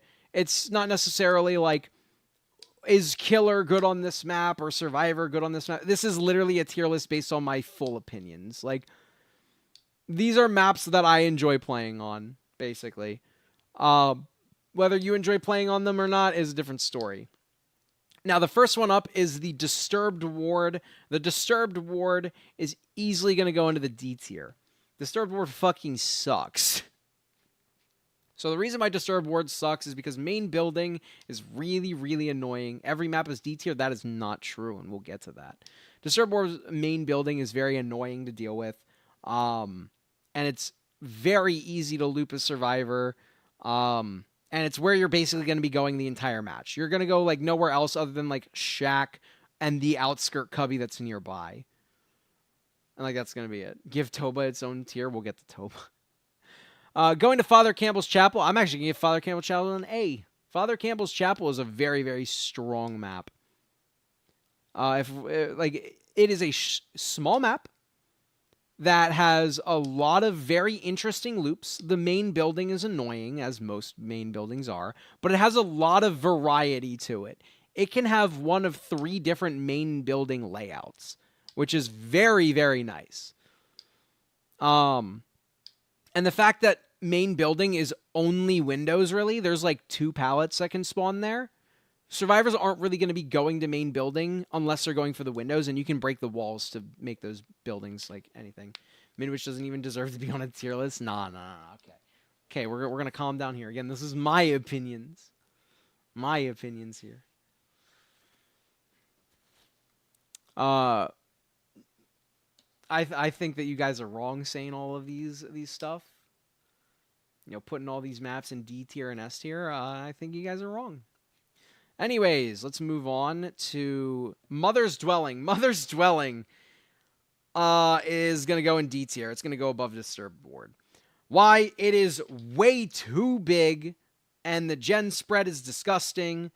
It's just not fun to play on as Survivor because it's absolutely massive, and there's not really a lot going on. But there are some strong structures on the map, which makes it hard to play as Killer, as well as it being massive. So it goes in the D tier.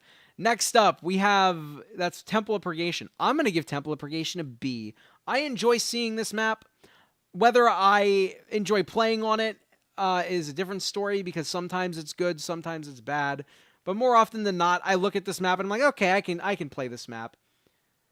Honestly, Temple of Purgation probably should be around the same tier as Mother's Dwelling, because it is also massive and also has those strong structures, but it just has like more structures that are very static, so you just know what you're doing, All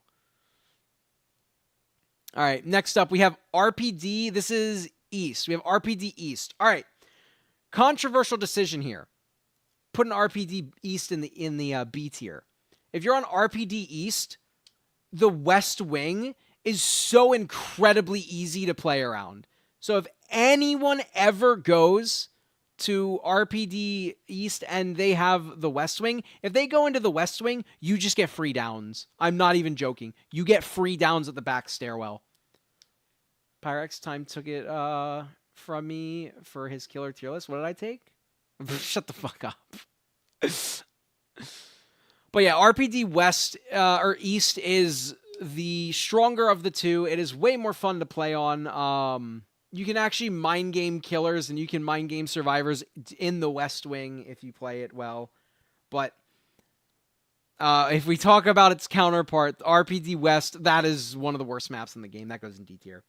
If I see RPD map offerings, the one thing I hope for is I hope to get RPD East. If it's East, I can be perfectly fine and I will have a good match. If it's West, I just get mad because East is no weaker than it actually is, like normally.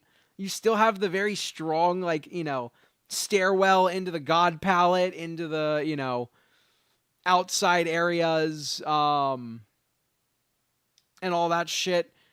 But what you don't have on the West Wing is the entirety of the West Wing. All right, moving on. We have Bad Ham. All right, I would like to rank the Bad Hams individually, but like in all honesty, it's a D tier map.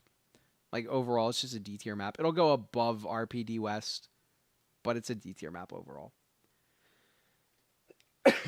It's East. There you go. Look at that. Already chilling. So the Bad Ham maps are all massive. The buildings are disgusting, and that's where all of the gens are. So you're just going to be eating shit constantly as killer. And as survivor, it's just not even fun to play on the Bad Ham maps because you already know most of the maps are static. It's just free. Anyways, moving on to the game. I'm going to put the game in A tier. Now, this might sound very controversial, because the game is not a very good killer map, and I enjoy killer. Well, actually, I think it's a lot stronger than what people think. But overall, it's just generally not a good killer map. But I enjoy this map because I play Nurse. Even if I'm playing killers that aren't super great on it, like Blight or Wesker or, I guess Unknown as well. Like, I'm still fine with it because I enjoy the game. It's a very, very cool map. Cowshed. The new Cowshed, I'm putting in A tier. Why? It is a strong survivor map that is very, very fun to play on. I don't know why. I just find so much fun in playing on the new Cowshed. Pallet City in A tier. Look, it's primarily an A tier because I play Nurse. I said that at the start.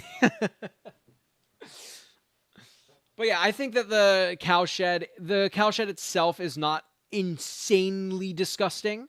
And then the loops around it are not super hard to deal with either. I find a lot of fun playing on the Cowshed as killer. We know why there's no head cam for this stream? Bro, there's no face cam because all I did today was work. I went to work, I worked by myself, and I just had to do so much shit. I am so tired. I didn't take a shower. I didn't do shit. Everything looks like a mess. My room, my bed isn't even made. There's clothes on my floor. There's no face cam today.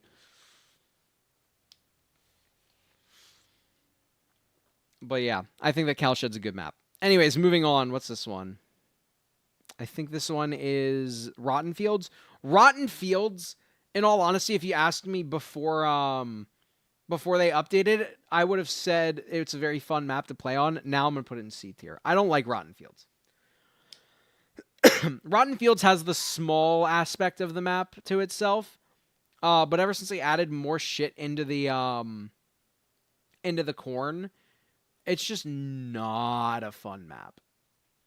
Like, it was supposed to just be all corn. And now they just added random bullshit things into the corn. I don't know why that's enough of a deterrent for me to say that it's just a C tier map, but I just don't like it anymore.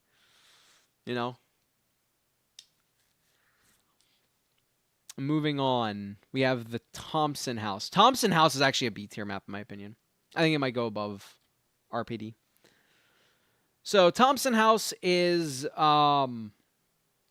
honestly a fun map to play on. I don't think that I've had a bad map bad match recently while playing on Thompson House.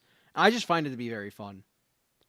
Old Coldwind maps were peak. I actually did like the old Coldwind maps better than the new ones, if I'm gonna be honest. I did. Minus the Cowshed. The old Cowshed was so bad. But every other one was pretty good. But yeah, I just enjoy Thompson House. Next up, we have Torment Creek. Now, Torment Creek was probably my favorite original Coldwind Farm map.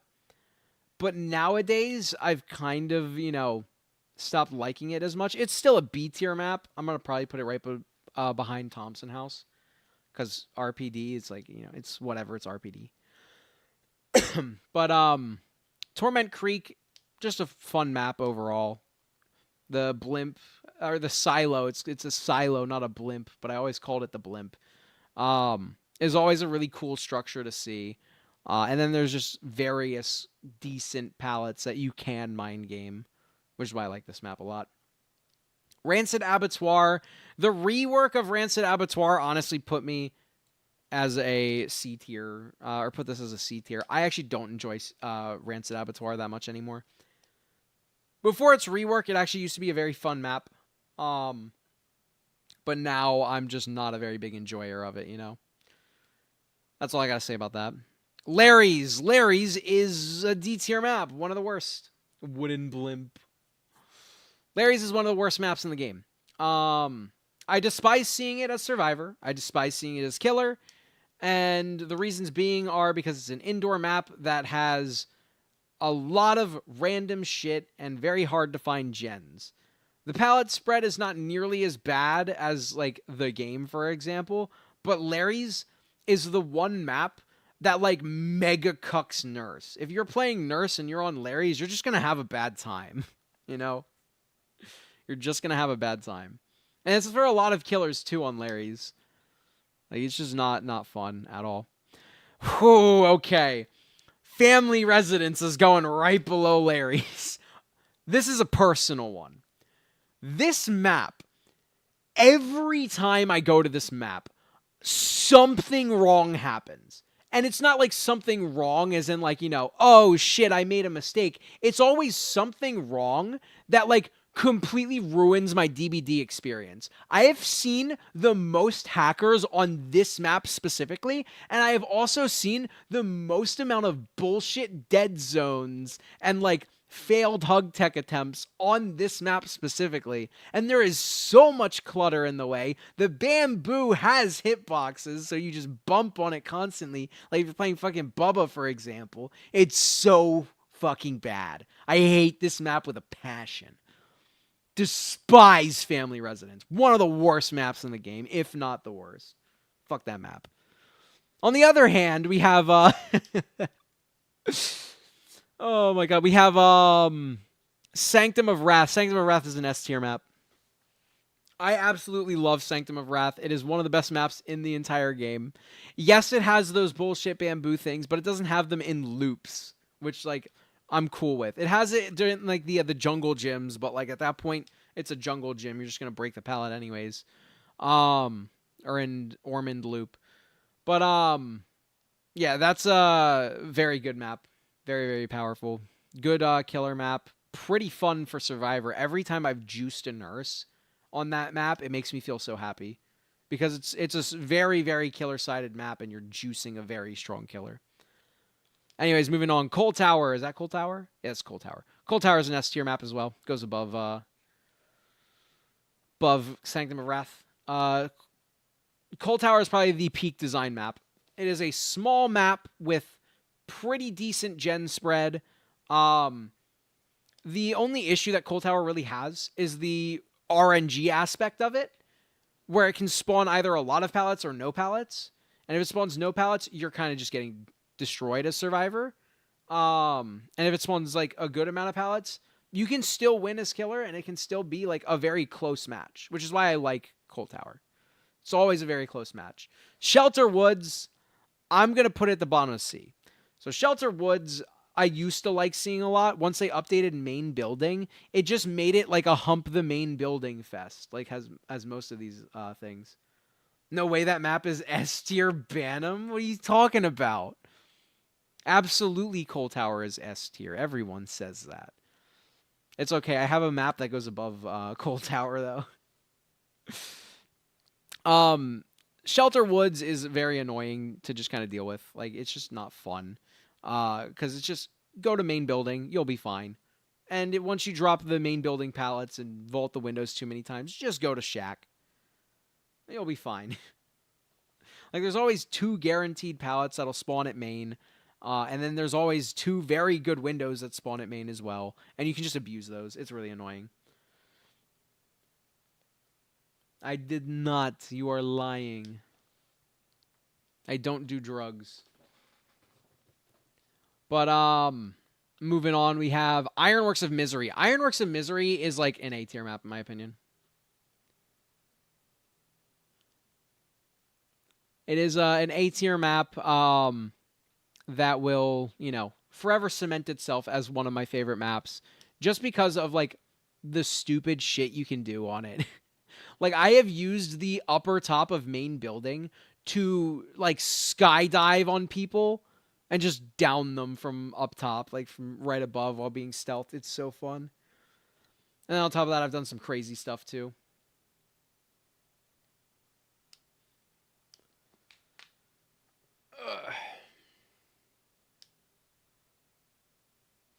All right, moving on to, what map is that? The Groaning Storehouse. Groaning Storehouse is like, I have very mixed feelings about Groaning Storehouse. Groaning Storehouse to me is either like, it could be an A tier map, it could be a C tier map. So with that being said, I think I'm just gonna like meet halfway in the middle and put it in B tier. Like B tier for this map, I feel like is fair placement. Again, sometimes it's fun, sometimes it's not. Sometimes main building can be annoying, and other times it's not even an issue. But I don't know. I just don't generally have fun on this map too much, All right, Area Crows. Area Crows is a bad map. Probably right above Larry's, in my opinion. Dbd Content Creator tier list. Nah, I have one more tier list, and then I'm going to end stream, and then probably go to the gym. But, Area Crows here is one of the worst designed maps in the entire game. Not even a question. It is so unbelievably bad. When they reworked the map, they made it a lot smaller, and then they didn't remove any of the clutter. So it just became a small map with a lot of shit on it. And because of that, it's just going to stay there for me. It's going to be a D tier map. All right.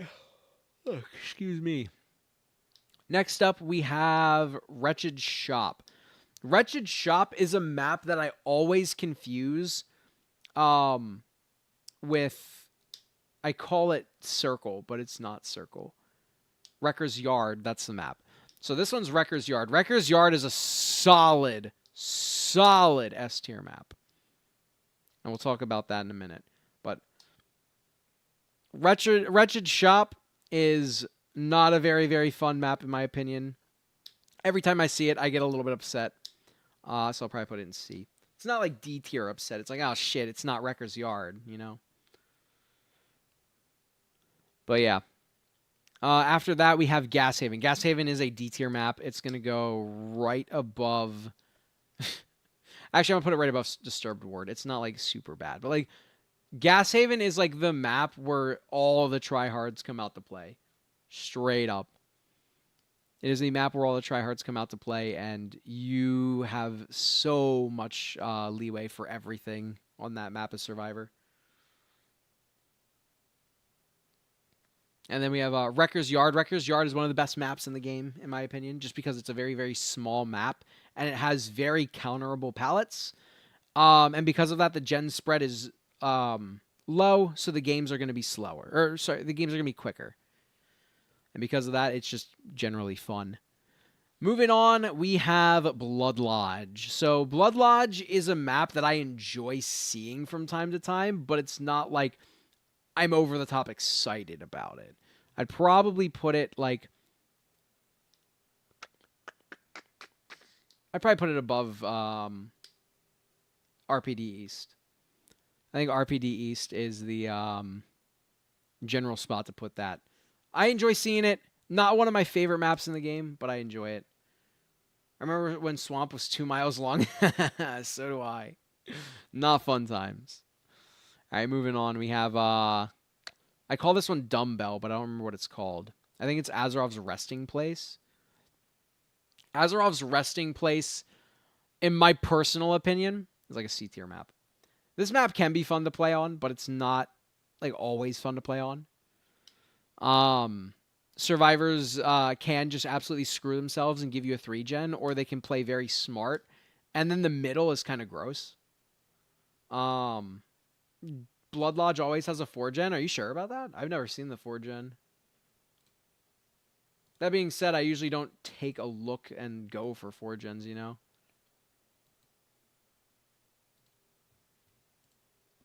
But, I mean, I guess it's good. I'm usually not overly excited about Blood Lodge, though. Ormond, all right. This is gonna piss a lot of people off. I think Ormond's a D tier map. I think it goes top of D. Reason being, I see it every single time I play Dead by Daylight. Literally every single time I play DBD. I launch the game, I will get Ormond. Because survivors will always send you to Ormond. I think Ormond is one of the most boring maps in the entire game. It's not necessarily strong for survivors either. It's just so frequent. And people always bring you there. I just don't understand. Most of the time, main, hill behind, or hill behind hill and somewhere else. Yeah. That makes sense, actually. Yeah, main, and then just like behind main, there's like a bunch of gens around there. That's so fucking true. About Ormond? Yeah, dude. You're just on Ormond all the time. Doesn't matter. Survivors will send you there. It's not necessarily a strong map for survivors, in my personal opinion. So, like, you're kind of just getting shit on. Like, you're playing Ormond constantly, and that's why you're getting shit on. It's like, dude, I don't want to play this map anymore. I launched DBD and got an Ormond offering first match? Exactly, dude. Ormond is, like, looking at paint dry? Yeah, exactly, dude. Hey, how's it going, Sam? How you doing today? There's a certificate... Hold on. Certificate with Danny Johnson's name on it, Ghostface, on Azerov's, meaning he worked with Wraith. I did see that little tidbit. It was like a while ago. Dude, the fact that there are so many D tier maps and I'm not even halfway fucking through. I'm over halfway through, but like the amount of D tier maps is like almost equal to the amount of maps that I haven't even said anything about. And that amount of maps is gonna increase. Like straight up. Moving on. This new map, Greenville Square. I actually really like this map. This might be a very controversial take, but I think the map is really well designed. I think the map is really, really well designed. It could just be because I've been playing a lot of Unknown, and the map might have been made for Unknown, but, like, that's all I'm saying, you know? I think that, that the map's a really, really fun map. Be careful where you place Toba. Oh, trust me. When we get there, we'll get there. All right. Garden of Joy. Yeah, it's a D tier map. This is going to go right next to Eerie. There's no question why Ormond sucks. You're just going to see the survivors hump main building and then run to the many various pallets that can spawn near main building. No, I am not doing drugs on stream, Juno. I do not do drugs. And I will ask you all to stop this once. Stop insinuating that I'm doing drugs, or else I'm just going to end stream. Like, straight up, I'm just going to end stream. Because you guys are starting to piss me off. Genuinely. That is your one warning. All right. Moving forward. Hawkins. Hawkins is honestly, once it came back, I have genuinely enjoyed it a little bit more. It's still not a great map. But I genuinely enjoy it just a little bit more. So it's going to just barely scrape out of the D tier. And it's going to go into the C tier there. As well as Borgo. Borgo is a D tier map when it first came out. Its recent update, that one is actually going to skyrocket. I think that this map is absolutely absurdly fun to play. It is an A tier map here for me. Borgo is one of my favorite maps right now, if I'm going to be 100% honest. Haddonfield. If I'm going to rank Haddonfield in its current state, it's going to go in D tier, probably like right here. Because like in its current state, it's a very strong survivor map, and it's very, very boring to just see survivors run to the buildings and just vault the windows constantly over and over and over again. because it's always going to happen because there's nothing else on the map. You're just going to see the doubled up windows. You're going to be like, oh, let me go to the double up windows. So we're gonna put that in the D tier there. Moving forward, we have the swamp map. We're gonna have the Grim Pantry. Grim Pantry to me is like a B tier map. It's gonna go. I'll put it above Torment Creek. I actually really like both of the swamp maps. I like the aesthetic. And I just find it to be a fun map. Like, a lot of people would disagree with me, but I do enjoy the swamp maps in general. As for Pale Rose, I think Pale Rose is way better than Grim Pantry. I actually very much enjoy Pale Rose, and I think I'm going to put Pale Rose right there.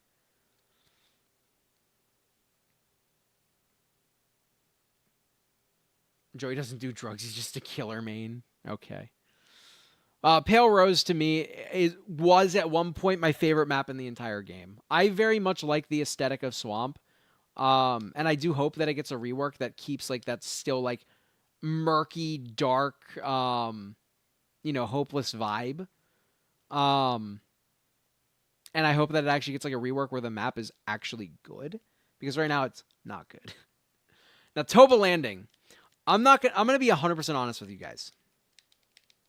You guys keep saying be careful where you place Toba. It's a bad map, I'll give you that. But as of recently, I've been having a lot of fun on the map because Unknown kinda destroys games on that map. Because there is so much line of sight blockers on that map, you can just play like a really big weirdo, and you can just get hits from across the map because of it. So, with that being said, just because of that one reasoning, I'm going to put it in the C tier, bottom of C. Otherwise, if Unknown never released as he did, this map would be an F tier map. Well, D tier in this case, but it would still be bad. Next up, Nostromo. Nostromo, in my opinion, also has that same thing as Toba does. However, it's actually not nearly as bad as Toba. This map goes at the bottom of A tier for me. Nostromo does have like a really large amount of shitty palettes, as well as like, that clutter. The thing is, though, is that Unknown really, really decimates lobbies on that map. Again, those two go higher because of Unknown. Straight up. Dead Dog Saloon, not a question. Not a question. Best map in the game. Literally best map in the game. Perfect design. Main building isn't too strong. It's not too weak. The breakable walls when it first came into the game, probably a bad idea overall because they just didn't implement it correctly. But the fact that Dead Dog still has all of that stuff, very, very strong, very fun. It's a very small map comparatively too. So yeah, it's like one of my favorite maps, if not my favorite map. My favorite map. There we go. Aren't Toba and Nostromo on the same planet? Not on the same planet, but in the same realm. They're both on Davarka Deepwood. Which is interesting because they both have their own map offering. Love that orange map. Yeah, the Dead Dog is probably the best designed map in the entire game, in my opinion. And then Hawkins. I want to put Hawkins in S because I'm a killer main, but realistically, it has way too many problems for it to be an S. Because playing as it on Survivor, it's like a D tier map. Playing as it on Killer is like an S tier map, so I'm just going to put it at B. Just stay there. All right, guys, and then we have one more list here, and I'm going to do some prep here real quick.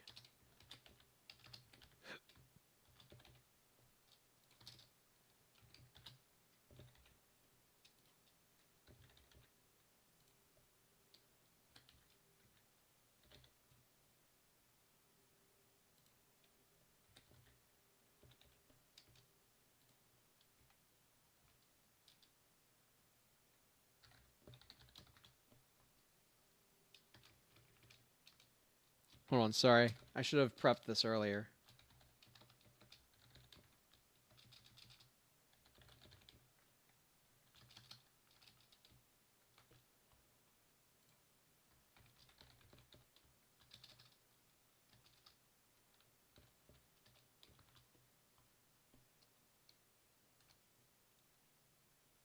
Sorry, guys, hold on.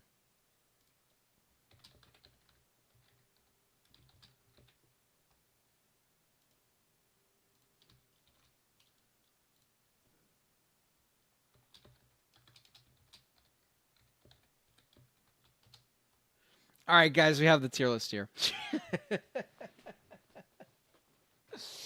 All right, this is the tier list. So, for this one, this is gonna be the last tier list of the stream. This is playing against each killer. So if you're playing Survivor, how fun is it to play against each of these killers?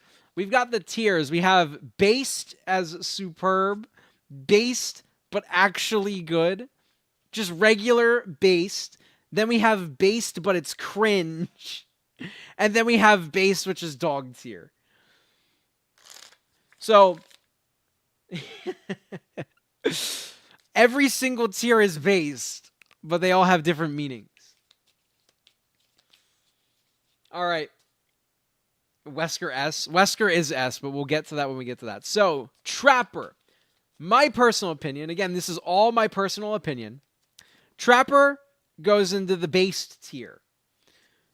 Trapper is awful to play against, and I hate him. That's just a skill issue, though, because I seem to just be, like, a magnet to his power. Every time I play against him, I always just step in a trap, and I'm like, well, I'm just dead.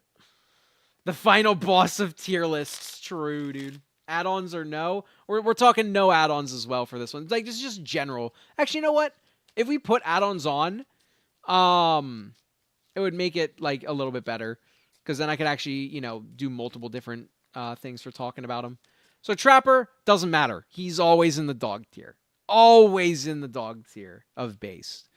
Wraith. Now, Wraith is mainly by his players and not necessarily the perks he's using.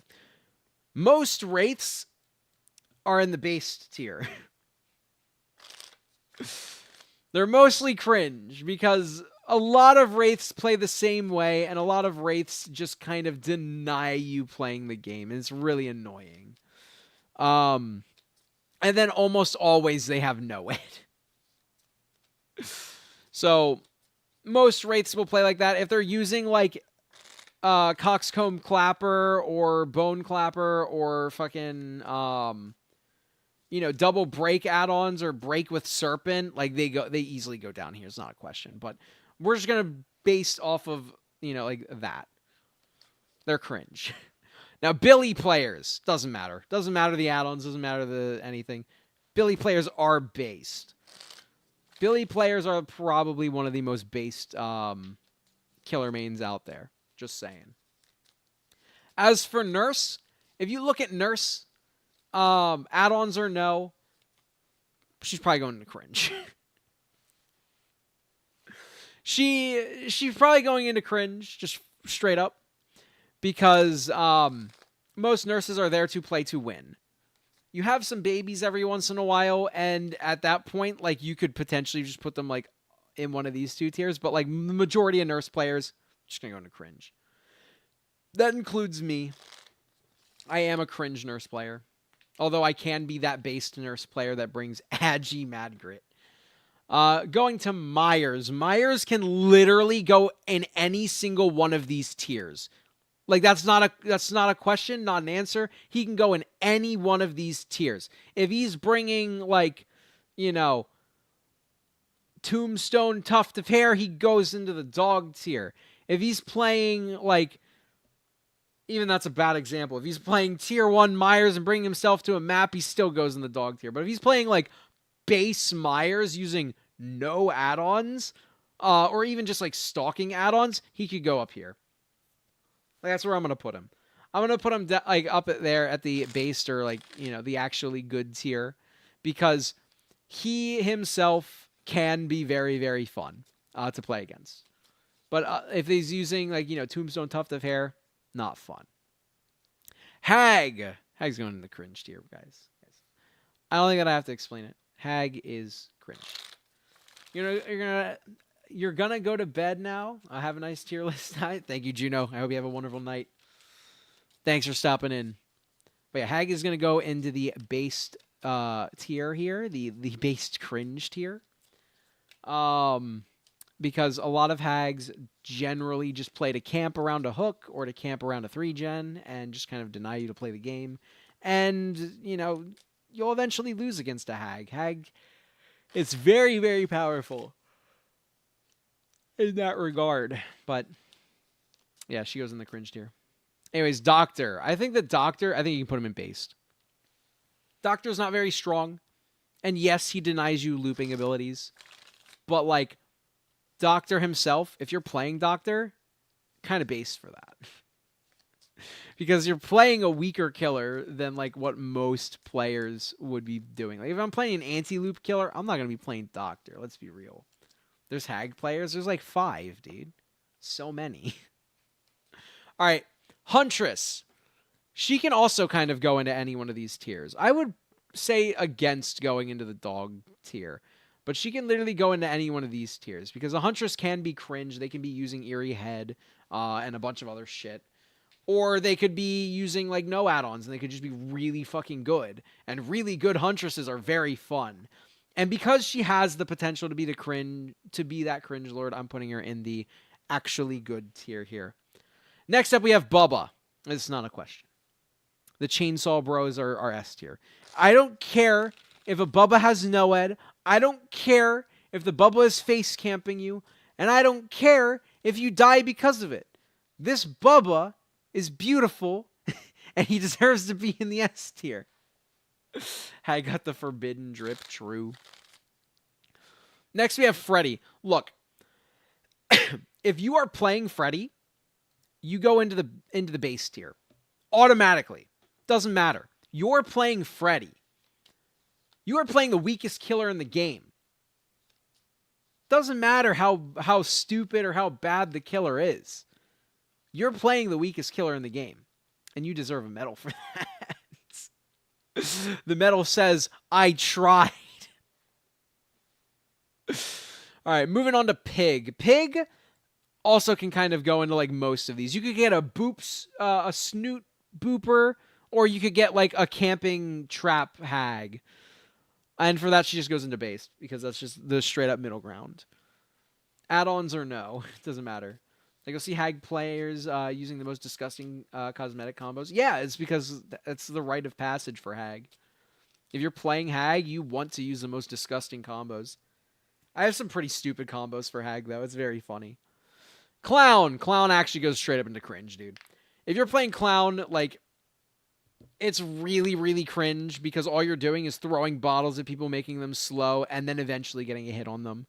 Like, you're removing interaction. You have to drop, like, pre-drop on Survivor side. It's just annoying and not fun. And that's where I put Clown. And for Spirit, I'm doing the same thing, except she goes for a lower placement. She has the same reasonings. Again, you're removing the interaction, and you're just making it annoying for survivors. So, like, playing against the Spirit fucking sucks. And I will not be swayed on that opinion. She is in the dog tier for a reason. Legion. Legion can kind of go into, like, the based tier or the cringe tier. I don't think he can go really anywhere else. Like, he's either based or cringe, and I can't tell which one. Like, straight up. I mean, I guess I could put him in based, but, like, Legion's kind of cringe, you know? I think Legion's cringe. Is he? You know what? We'll put him in base for now. We might put him in cringe later. It's fine. We'll fix it. Plague. Plague can also kind of go into most of these tiers anyways. I'd probably say that Plague is like a very just like generally based killer. She has a lot of add-ons that can kind of just make her annoying to play against, but more often than not, you're just kind of like having a decent game against the Plague. You're going to always be injured pretty much. You're going to be constantly going back and forth between, like, you know, either you should cleanse or shouldn't cleanse. Once you decide to cleanse, you're you know, committed. So then there's like a lot of interaction between both sides. So I'd put her in based. I could potentially put her in the actually good tier, you know. All right, next up we have Ghostface. Now, Ghostface goes into the dog tier. I will explain why. All Ghostface players play extremely tryhardy, and they think that they are like the biggest memers in the world. If you look at Derpface, for example, Derpface, every Ghostface who uses it is extremely try hard, and they think that they're memers. They think they're funny, but it's just how it goes. And that's the vast majority of Ghostface players. They are very try hardy, very not fun to play against. All right, Demogorgon. Demogorgon goes into the super base tier, into superb tier. Demo is honestly one of the most fun killers to play against, and you don't really see a lot of demos these days. Demo is a very fun killer, and anyone who plays him, honestly, mad respect. Oni. Now, Oni is a killer that I personally don't like, but based off of like the player base for Oni, I feel like you should put him just in the general base tier because, he's like the borderline killer for being OP. Like if you want to be oppressive but not be like super overbearing, if you know what I'm trying to say here. Because he has a very oppressive power that can just win you the game on the spot, but like in a fair way, At least that's how I look at it. So he goes in the base tier. Deathslinger. I think that Deathslinger goes into the actually based because most people who play Deathslinger are good at him, and most Deathslingers are actually very fun to play against. They'll like shoot through walls. They'll shoot you at really weird angles, and it'll just be a fun time. And then on top of that, you can also nod at them, which is very funny. And it'll just help bring interaction into the game. Next up, we have Pyramid Head. Pyramid Head. Honestly, I don't know shit about Pyramid Head players. I know that playing against a really good one can just feel awful because they're just going to keep hitting you with M2s. And then on top of that, like they're going to try to make you tormented so that they can put you in a cage or shoulder chop you. But in all honesty, like I don't think that's the worst thing in the world. I think that they could go in based as well. Blights, I would wager most Blights go into the cringe tier. That's what I would wager. Most Blights go into the cringe tier because a lot of them use their add-ons, which honestly, if they're using add-ons, they go into dog tier. But actually, you know what? We're just going to put Blight in dog tier. Fuck it. Blight goes in dog tier. Why does Blight go in dog tier? Because when do you ever see a Blight that doesn't use add-ons? Never. It never happens. And now with this new update, you're only going to see Blight using like the best add-ons. So Blight goes into the dog tier. People are going to, play him. They always have played him as like a super try-hardy killer. But there's going to be like a removal of the fun, Blight killers. Like the ones that will try to go for nutty hug techs or really weird plays. You're going to see like no more of them. All right, Twins. Twins goes into solid cringe tier. Twins is just going to be a slugfest. They're going to try to make sure that you can't play the game once everyone's injured. That's going to be that. That's going to be Twins. Trickster can also go into the cringe tier because he's just very uninteractive. You just throw knives at the survivors and they just kind of eat shit. They'll go down in a few seconds afterwards, and then you just pick them up, you hook them, and you reload, and you do it again. You keep doing that. Moving on, Nemesis. Nemesis, to me, goes into the base tier. Why does Nemesis go into the base tier? Well, because his zombies provide a lot of very fun interactions as Survivor. You can blind them. You can drop pallets on them. I have gotten not many. I've gotten one singular double kill with zombies with a singular pallet. Very happy about that, by the way. But like also every time you get unhooked, there's just a chance to see him running down a hallway, just coming right back to hook. It's always very funny. It's very cute too. I love it. Pinhead. Pinhead gets to go into the dog tier. Actually, you know what? I enjoy Pinhead. He can go into cringe. So Pinhead, he has a player base that kind of just revolves around making the game feel like it's taking forever. And with that being said, there's not really much you can do about him to make him go any higher. Whatever add-ons you bring is just going to make him worse. But yeah, that's going to be that. Artist, I'd put Artist in like the actually good tier because Artist is fun to play against. If she goes for cross map crows, and even if she doesn't go for cross map crows and goes for like anti loop, you can just actually just loop her, and it's fun. That's the way that I look at that. Moving on to Sadako. Sadako is an easy dog tier. The Sadakos that know how to play Sadako are going to go for Condemn playstyles. And the Condemn playstyle on Sadako is really boring, and all it does is make you cleanse your tapes constantly. It does nothing other than that. Very, very annoying, very not fun. Dredge can go into the base tier here. I don't know much about Dredge. I don't really play against many. But I don't feel like many Dredges are tryhardy. So that's a plus for them. Put them in the base tier. Next, we're gonna move Wesker. Wesker easily goes into the base tier at the top because Wesker is, in my opinion, like the perfect design philosophy for a character. Like his balance, he is much stronger than your average killer, but he is a perfectly designed killer in my personal opinion, where he has a combination of everything. Whereas none of it is like super overbearing or oppressive, but all of it is just very solid and strong, which makes him one of the strongest killers in the game. And he's also, very easily loopable if the Wesker doesn't really know what they're doing. And even if he does know what he's doing, there is still interaction between both sides, which makes him a very, very good killer. Knight, dog tier. Don't even need to explain why. Same thing with Skull Merchant. Don't even need to explain why. Both of them are just, anti-loop, zoning, stuff like that. It's just awful. Not playing against them.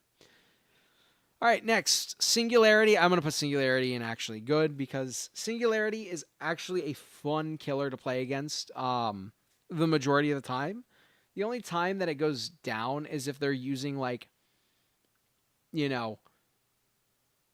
most of, like, the busted add-ons that just makes you slipstreamed off the start, and then, like, I don't even know what their other add-ons are. But yeah, there's that. Then we go to Xenomorph. Now, the Xenomorph players, the actual players, I would put here. Why? Xenomorph is such a chill killer. If you are playing Xenomorph, you are playing to chill. You are not playing to win. You are playing to just hit people. Throw your tail out, see if it hits them. Like, that is your whole game plan. Just keep hitting things. And because Xeno's tail is very strong, it just works out. And he ends up winning a lot of his matches. Xeno players are chill as fuck. But if you're playing against the Xeno, it goes, like, down here. Because you're not having a good time. But I think that Xeno deserves this spot because of their player base. Chucky. Chucky, I'm going to put in cringe. Chucky is not a very hard killer to play. He gets his power every 20 seconds and guarantees a hit. And, he has a lot going for him that makes him a strong killer. Whereas survivors don't really have much counterplay against him. If he's using his dash, you're pretty much getting hit no matter what. Which is why I think that he goes into the cringe tier. A lot of Chuckies also play to try hard as well. And I'm going to do the same thing for Unknown as well. Unknown is also going to go into the cringe tier. Why is Unknown going into the cringe tier? Because I feel like a lot of people are going to play him to try hard and not play him to meme. He is not really a meme material killer, solely because his power is not, like, overtly oppressive. Like, for example, who's, like, a good meme killer? Who do you play to meme? I guess you can meme with Bubba. You can meme with Bubba, you can meme with Pig. You can meme with Billy. Like, all of those guys are good meme killers. But, like, Unknown, he may look like one. He's not. Most of the player base is going to be very cringe with him. But yeah, that's going to be the end of the tier list here. Thanks for joining me, guys. If you guys are going to be playing any Dead by Daylight, I hope you guys have wonderful matches. If you guys are going to be starting out your days soon or going to bed, hope you guys have good days and good nights. For now, that is all the time that I have. I'm probably going to, get ready to hop over to the gym and then go work out. But yeah, I hope you guys have a wonderful night. Thanks for hanging out, and I will see you guys on Tuesday. We'll play some Dead by Daylight then.